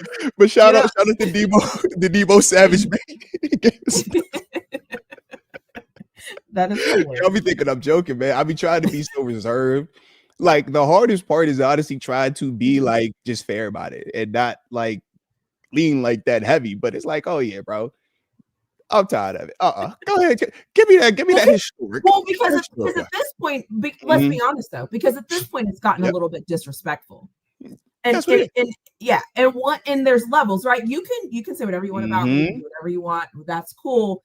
But the second you get disrespectful, I'll give you 2 times. The first time, I'm gonna just say you had a bad day or whatever. Second time it's on and popping. Like, it is what it is. The level of disrespect at this point, it's like, no, I'm not tolerating this anymore. Man, I had hope he said it be like, look, is it smoke? Is it us versus them? What's up? I'm like, look, bro. It's definitely it's getting to the point now where you have to dig in. And that's what I said with us and Mark. Crazy, I'm like, you gotta choose a side. Let me know what side you're on now. I gotta know what side you're on now, so I know who my people are. Because it It is ain't funny, you, man. It disrespectful. is funny. I'm like, yo, y'all talking. I'm like, bro, The ain't no disrespect. way y'all talk about this man. Like, I'm like, bro, not the dude that changed my life. That's why whenever you talk about Mr. I'm like, you talk about the man that changed it. Bro, I'll talk about you. I'll talk about you 7 days a week before I talk about that man. You foolish. I'll call you every name in the book before I talk about that man that changed my life. You are a fool. Boy, what? with all disrespect. You crazy as heck. Boy, what? And that's my thing. Like, I don't know. And everyone gets mad at you for it. And I'm like, what do y'all want? Like, why? Why would you ever? Look. Like, Look, when somebody changes your life, it makes you, what people deem as a loser, right? Because remember, I'm not winning, I'm big losing. But when somebody or somebody's play impactful roles that put you in these positions, just tell me once y'all get in those positions, are y'all gonna turn around and talk crazy to them because of what people that have never even been close to it have an opinion about? Y'all tell me that. Because when you know what it is, that's one thing. But it's like, I know what it is, and they put me on in this, but I'm just supposed to just agree with the masses just to make them happy, even though a lot of times they ass wrong. It's like, yeah, come on, baby. That's just how I look at it, man. So yeah. It's one of them things, man. It's one of them things. But shout out, man. Shout out. Look, we ain't doing this thing. We enjoy the vibes, all right? Because Debo Savage pulled back up, man. He dropped another super chat. So I ain't even proofread it, but I'm trusting and believing in the Debo Savage. All right. Hopefully he don't get us fired. And if he does, we'll just be joining everybody that wants some fired anyways. All right, because we all get fired. All right, you know how we do it. But shout out to Debo Savage. He says players have to feel some type of way hearing Coach T get dragged like this. They need to take that personally and have his back. I need us to go into Baltimore and clap the Ravens 40-13. He won't 40 on them. Trust me, man. I can't speak 100% to the guys that are there now. I know a couple of them, obviously, personally. We talk TJ, you talk Cam, right? Boz, these dudes I was in the locker room with. But I remember how we responded, man, when certain high-level alumni would speak negatively about our coach at the time. I think he was referred to as a cheerleader specifically. And I remember how we all responded. It was like, yo, all right, if that's what it is, F the old head, let's show him what's up with Coach T. And we went on a run. And we kept going on runs. And we kept winning games and winning a lot of them, postseason games as well. That's how we respond. Every time we faced adversity under Coach T in that locker room, man, that was how we responded to it.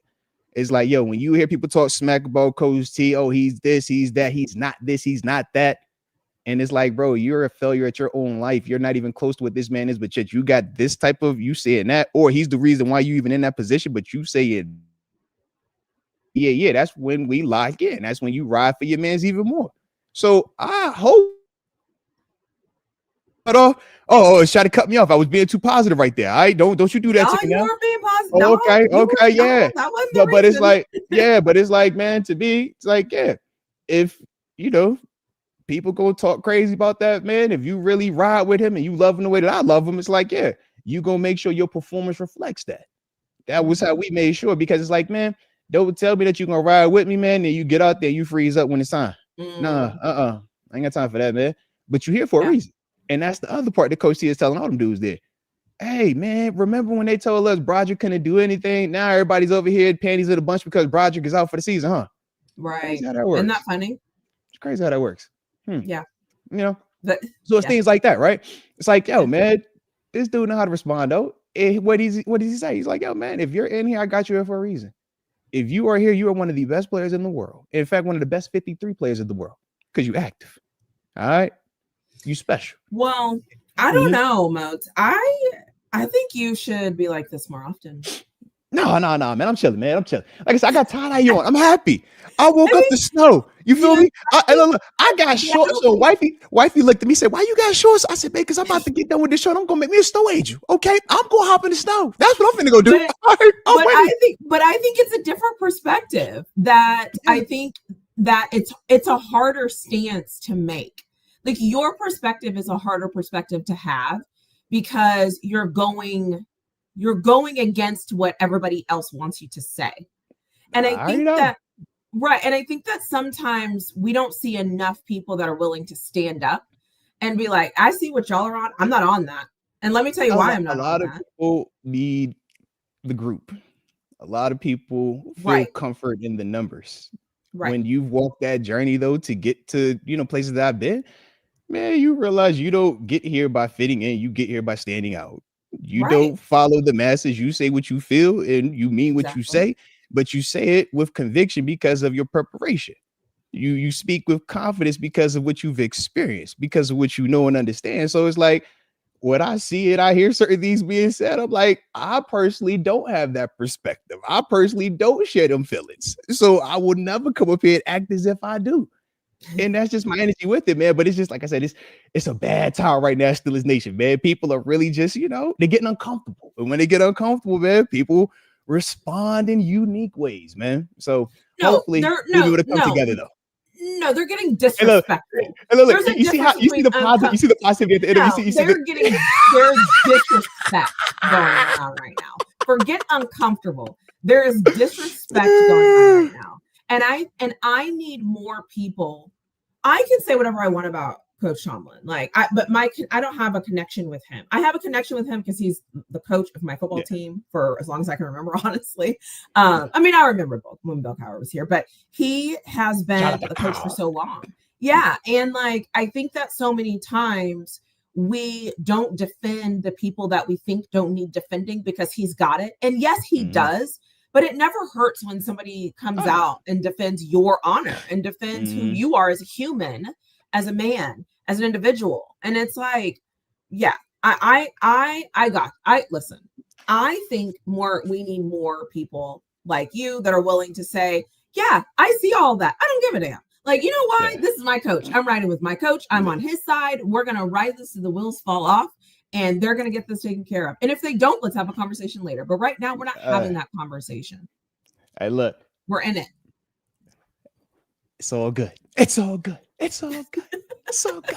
Look, man. Life's good. Yeah. That's why I love it, man.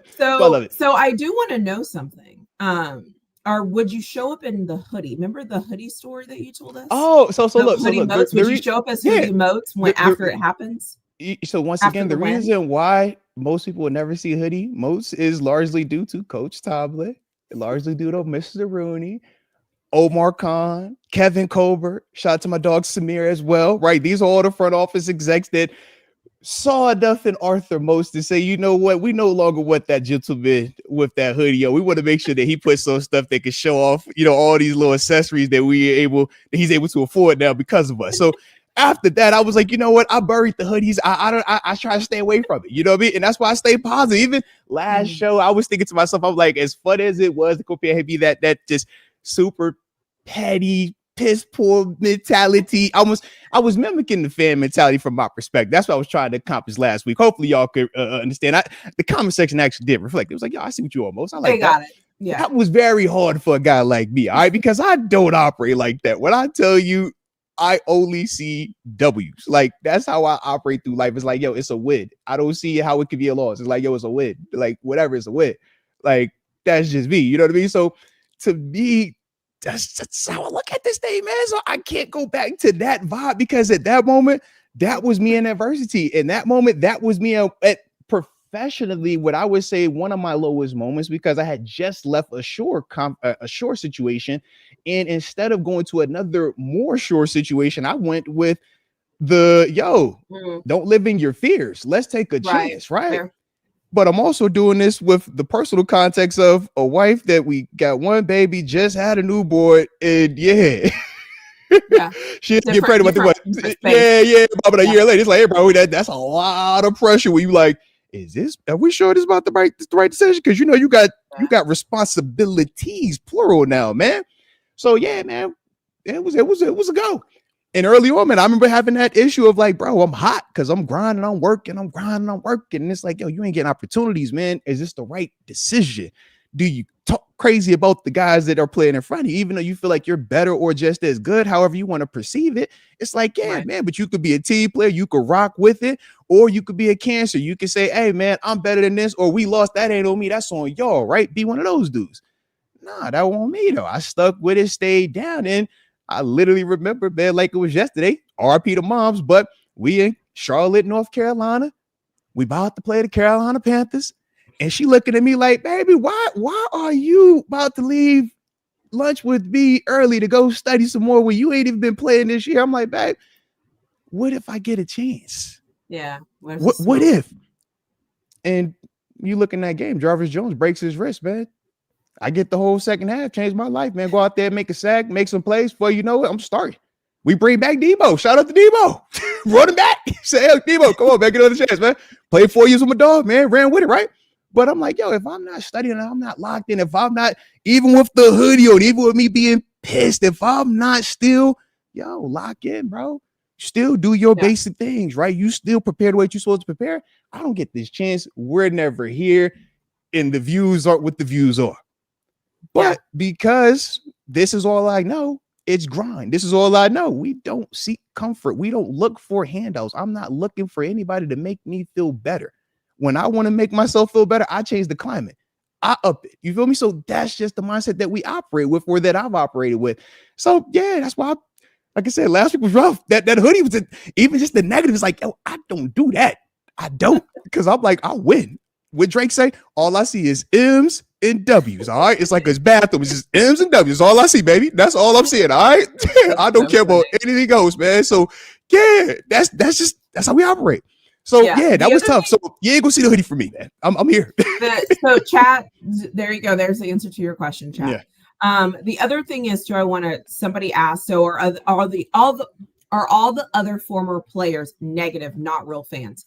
We 100% did not say that. That is absolutely not what we're saying. That is 1000% not the message. The message is everybody are fans in different ways. And you get to pick and choose how you're going to be a fan. That is what we're saying.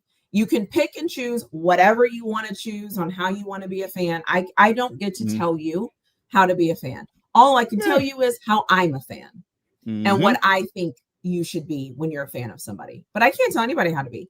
And that's the same way as me as a former player. Remember, I'm a half-blood anyway. So what I say don't even matter. All right. Shout out to my dog TG. I'm adopted into the family. All right. I'm that cousin that came over that you be like, yo, he dope, but you know he ain't blood related. He got married into the family, but he dope though. Like, that's me. So that's why I be over here like, hey, bro, I can say what I want. I'm cool. I ain't tripping on none of that, man. So yes, fan how you want to fan. All right. Yeah. If you want to be an alum that bashes them, bash them. If you want to be an alum that support them, support them.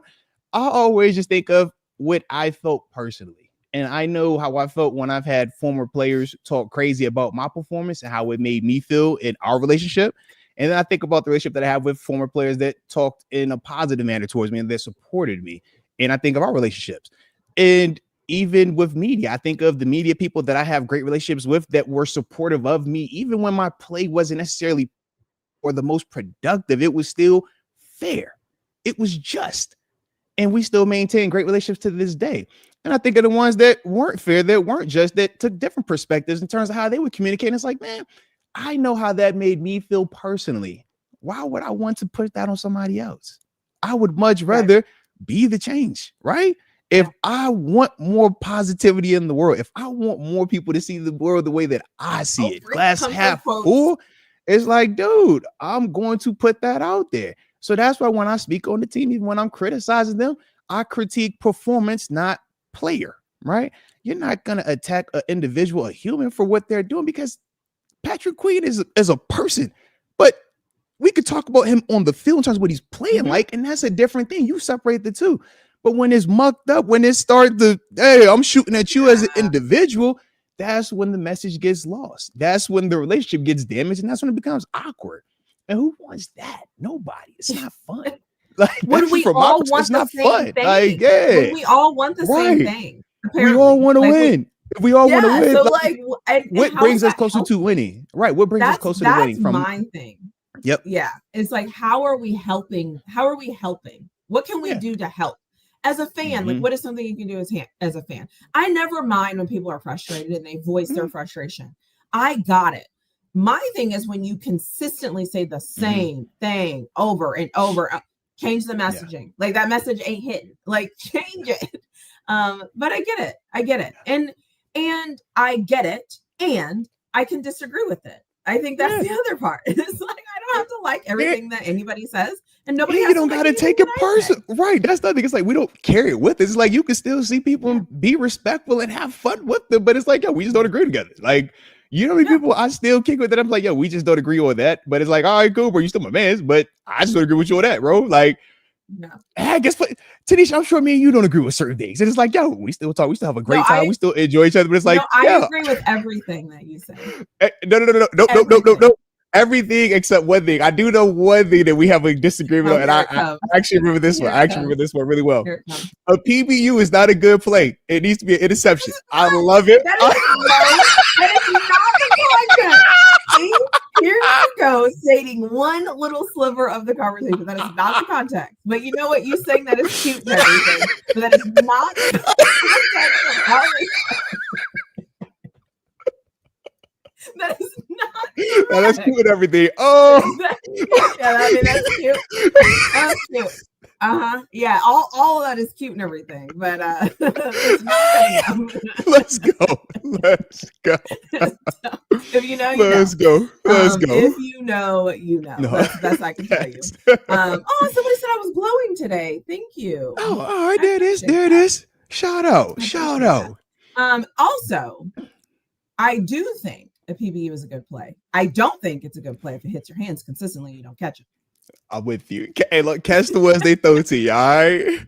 We don't want to settle for good when you could be great, all right? If it's a great play to be made, go make the great play. Don't just be good, all right? Did you see what X Concept said? Dr. T is spot on that. If it hits your hands and you drop it, trash. Drop INTs are game changer. There it is. I love that. That is so funny. I love it. Shout out, man. Let's go. I'll dig it. All right. Hold on. We got another super from the homie Debo Savage on the back end. Let's see. And we do appreciate you once again, though, Debo Savage, from the heart, baby. From the heart. He says, Coach all your super chats. Oh, yeah. No, without it out. And regular chats too, man. The paid ones are obviously nicer because, you know, you're showing a little bit more conviction in terms of what you want to have, you know, read out and what you feel, whether it's something that we agree with or not.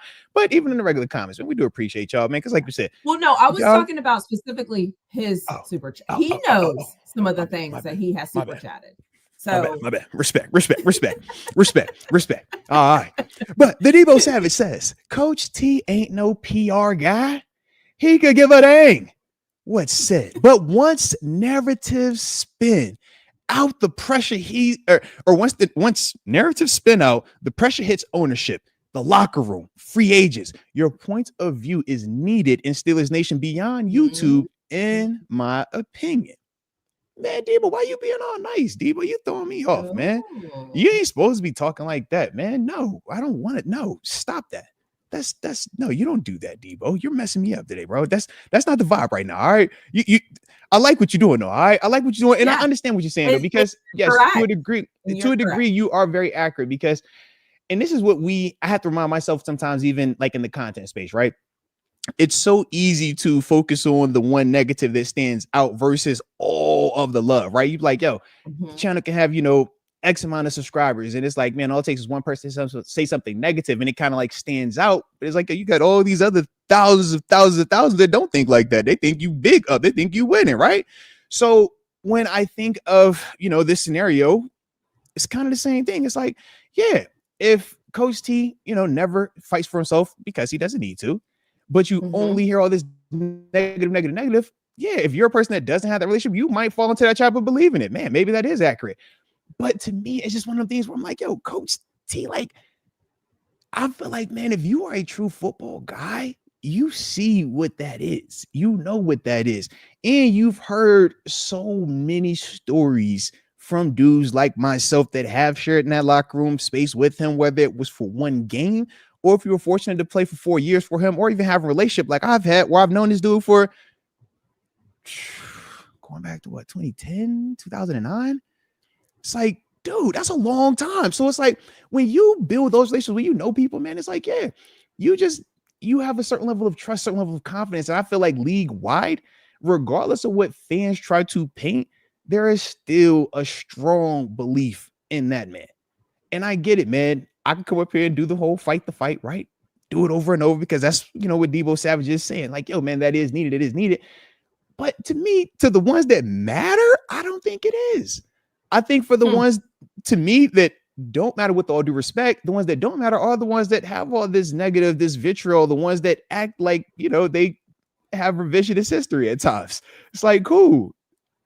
I just don't think the ones that really locked in, the ones that are really going to be making those decisions of what I want to come play for Coach Tomlin or not, I don't think that they're going to listen to the commentary of certain individuals in the way they're delivering that, and that be the deciding factor in when, or in terms of if they're willing to ride with Coach T or not. I don't personally feel like that. So that's why I don't do a lot of the, let's put the shield up and fight for Coach T like that, because I'm like, if you know who he is, man, you know who he is. And I've been very fortunate to be a byproduct of that success as well. Every time I come up here, every time you see something, it's like, yeah, man, this story isn't here without that big chapter from him. Like, that was a major part of that. So all of us, even the ones that talk crazy about him at times, are still extensions of that man. Yeah. So I don't feel like it's a big need for that, because even with everything that's been going on lately, because I know how everybody was reacting to some of the clips that's going out there, it's like, you read some of them comments though as well. Even they see it. So to me, I'm just like, I get it. It is what it is. So shout out to my dog, Coach Tito, man. I'm always right with it though, man. But that's why I don't do all that. Like, I gotta fight, man, make it loud. I know that some people feel like, you need to. What an interesting perspective. Yeah. I can see it both ways. I mean, I hear what you're saying. Yeah. For sure. I think that sometimes though, it feels like it does. Coach Tomlin's just like out to dry. And I know what you mean. That's what's frustrating, is like, I just feel like, and I'll be honest, even when he wins, it feels that way. And that's what's frustrating. It's like, no matter how many, even if he wins a game, it's always, but well, we won, but there's the one, and it's like, he gets it all the time. So I think that's TaNeisha. The other thing is this is like, it doesn't feel like it's balanced, right? If it's right, criticize everything is negative when it's going bad. Well, why isn't it praise when everything is going well? Negative, and then it's your bias if you only preach or you talk about the positivity in any capacity. But it's okay if you could live in the negative. That's not bias, and that's the funny part to me. I'm like, y'all don't see the biasness in that space. They don't. But they mask it behind I'm passionate and we haven't won a playoff game, so it's just. And you're like, if you say so, man. If you say so. Yeah. No. Well, that's what I always say. Like, masking, like, people.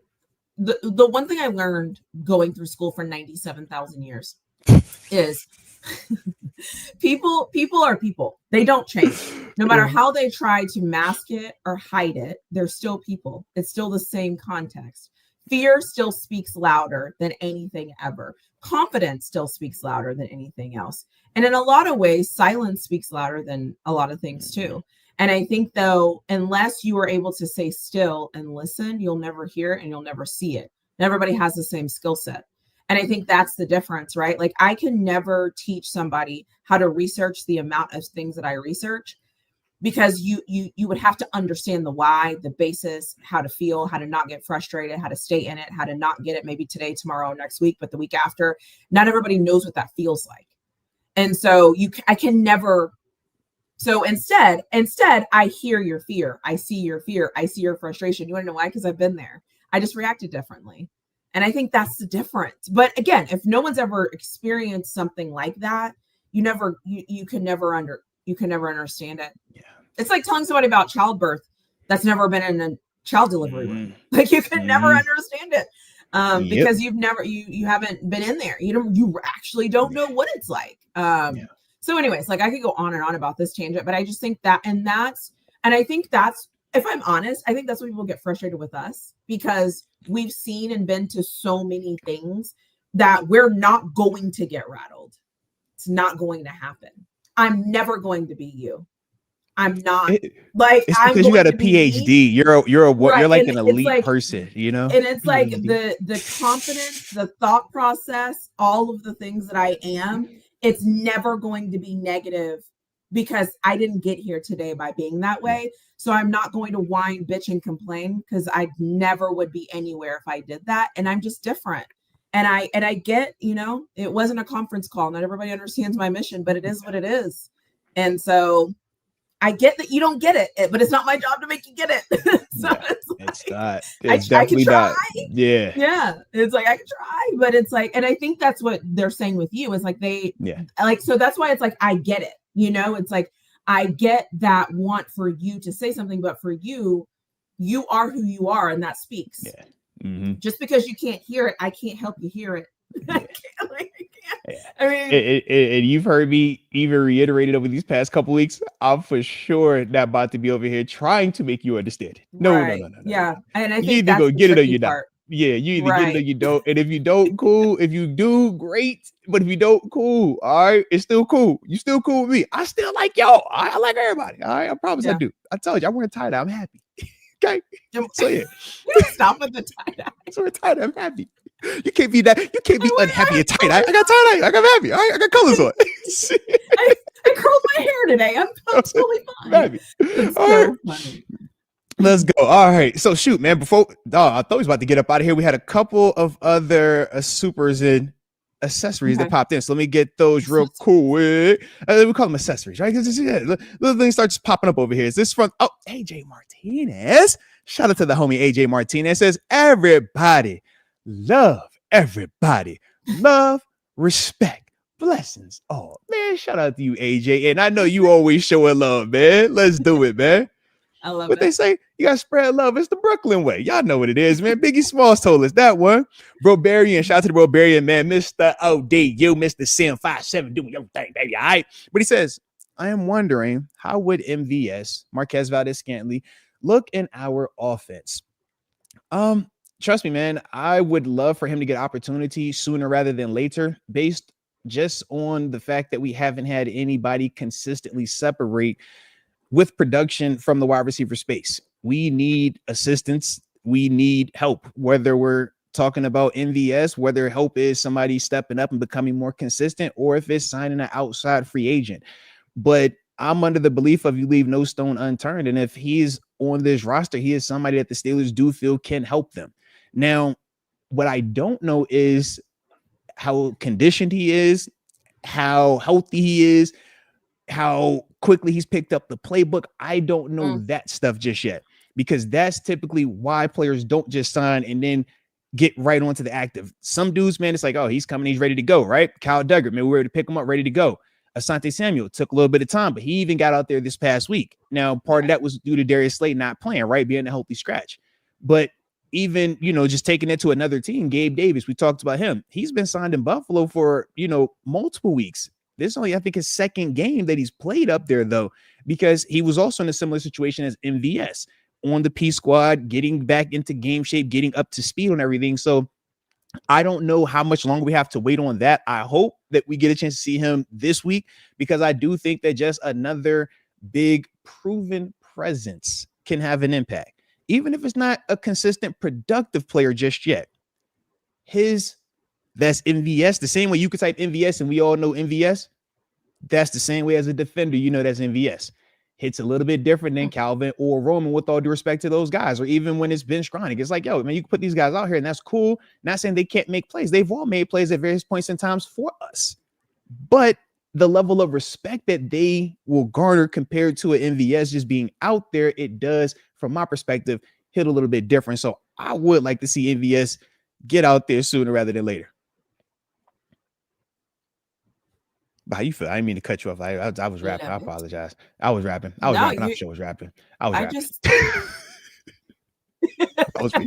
rapping. I'm sorry. Period. Nah, you got it. Hey, listen. Well said. See, the thing about me, I know when I need to just be like, yep, what he said. You were right. I'm so locked in. Yeah. I'm sorry.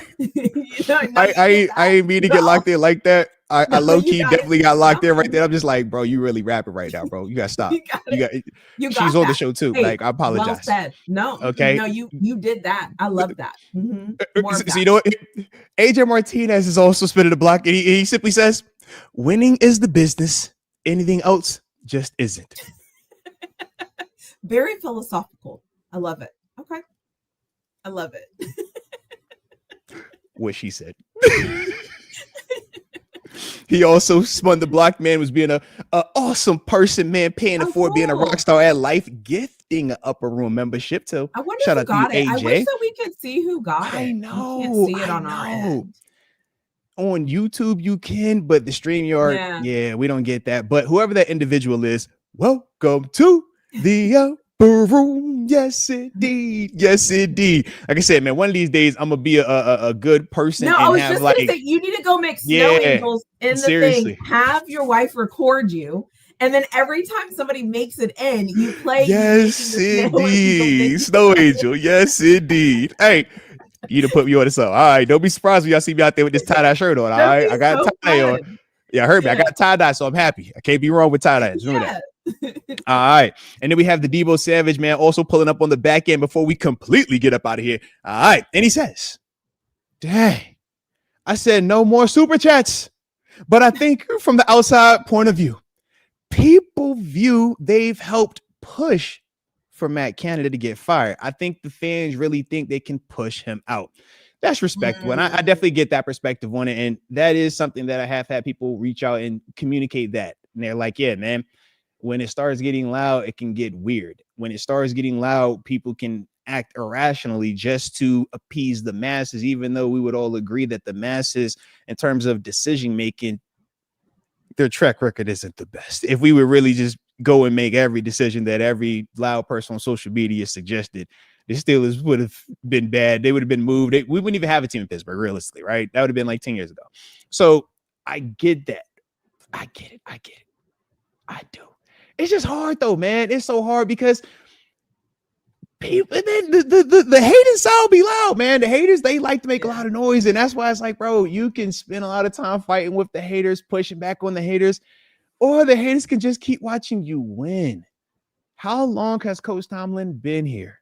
They are still praying for the losing season.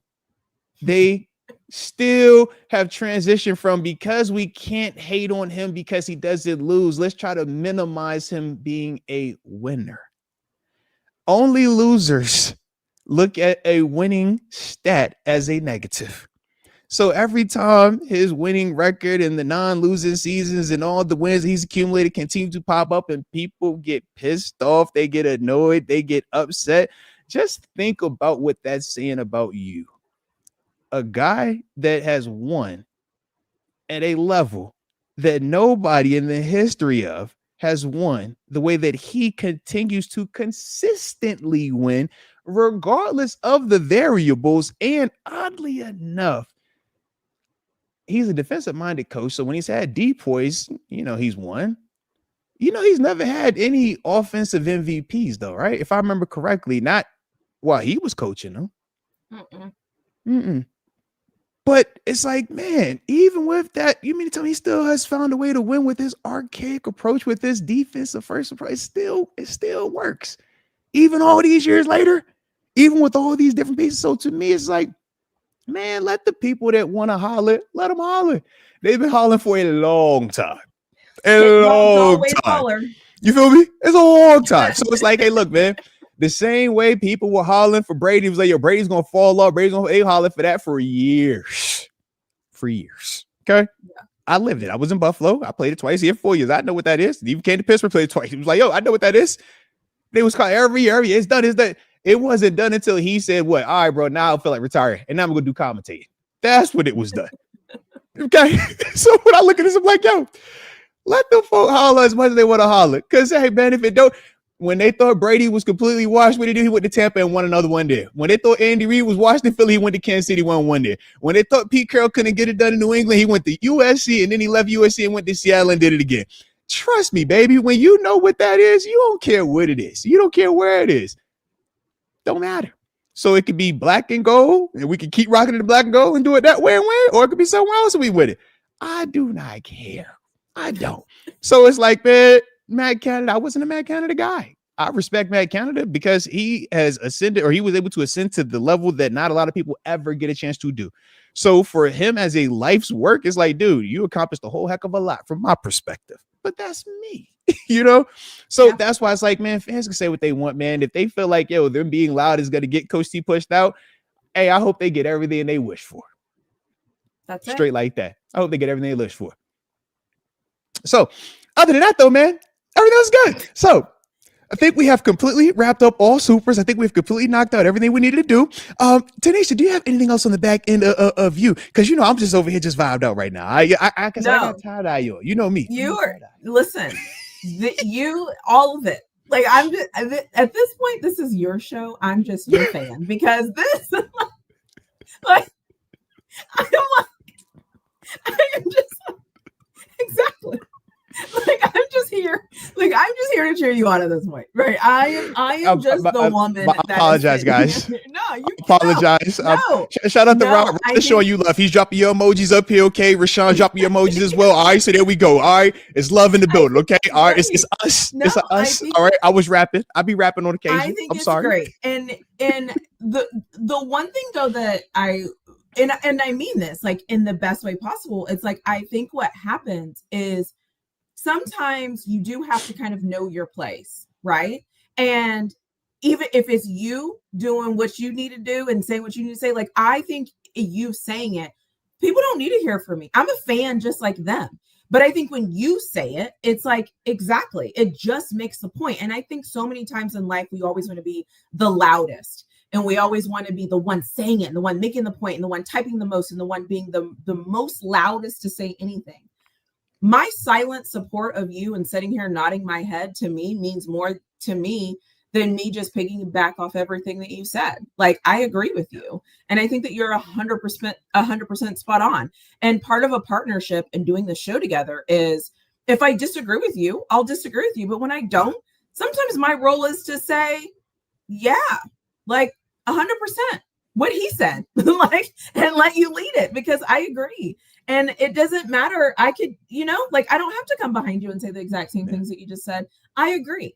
And the thing I always say in life, winners know how to win. Losers know how to whine and complain. That's just how it is. That's how it's going to be until the end of time. I was taught that when I was a child, when my parents were like, girl, let me tell you something. Like, it's going to get harder than this. So you can either learn how to win or you can learn how to whine. And as soon as you learn how to whine, you will be a loser. Because it is easier to whine as a loser than it is to win. But once you learn how to win and you keep winning and you keep winning, nothing is going to bother you that a loser ever does to you. That's all I have to say for today. Boom. So y'all heard it right there. All right. And y'all heard how the show has went today. So hopefully y'all enjoyed the show. And if you did, y'all better hit the like button on both channels.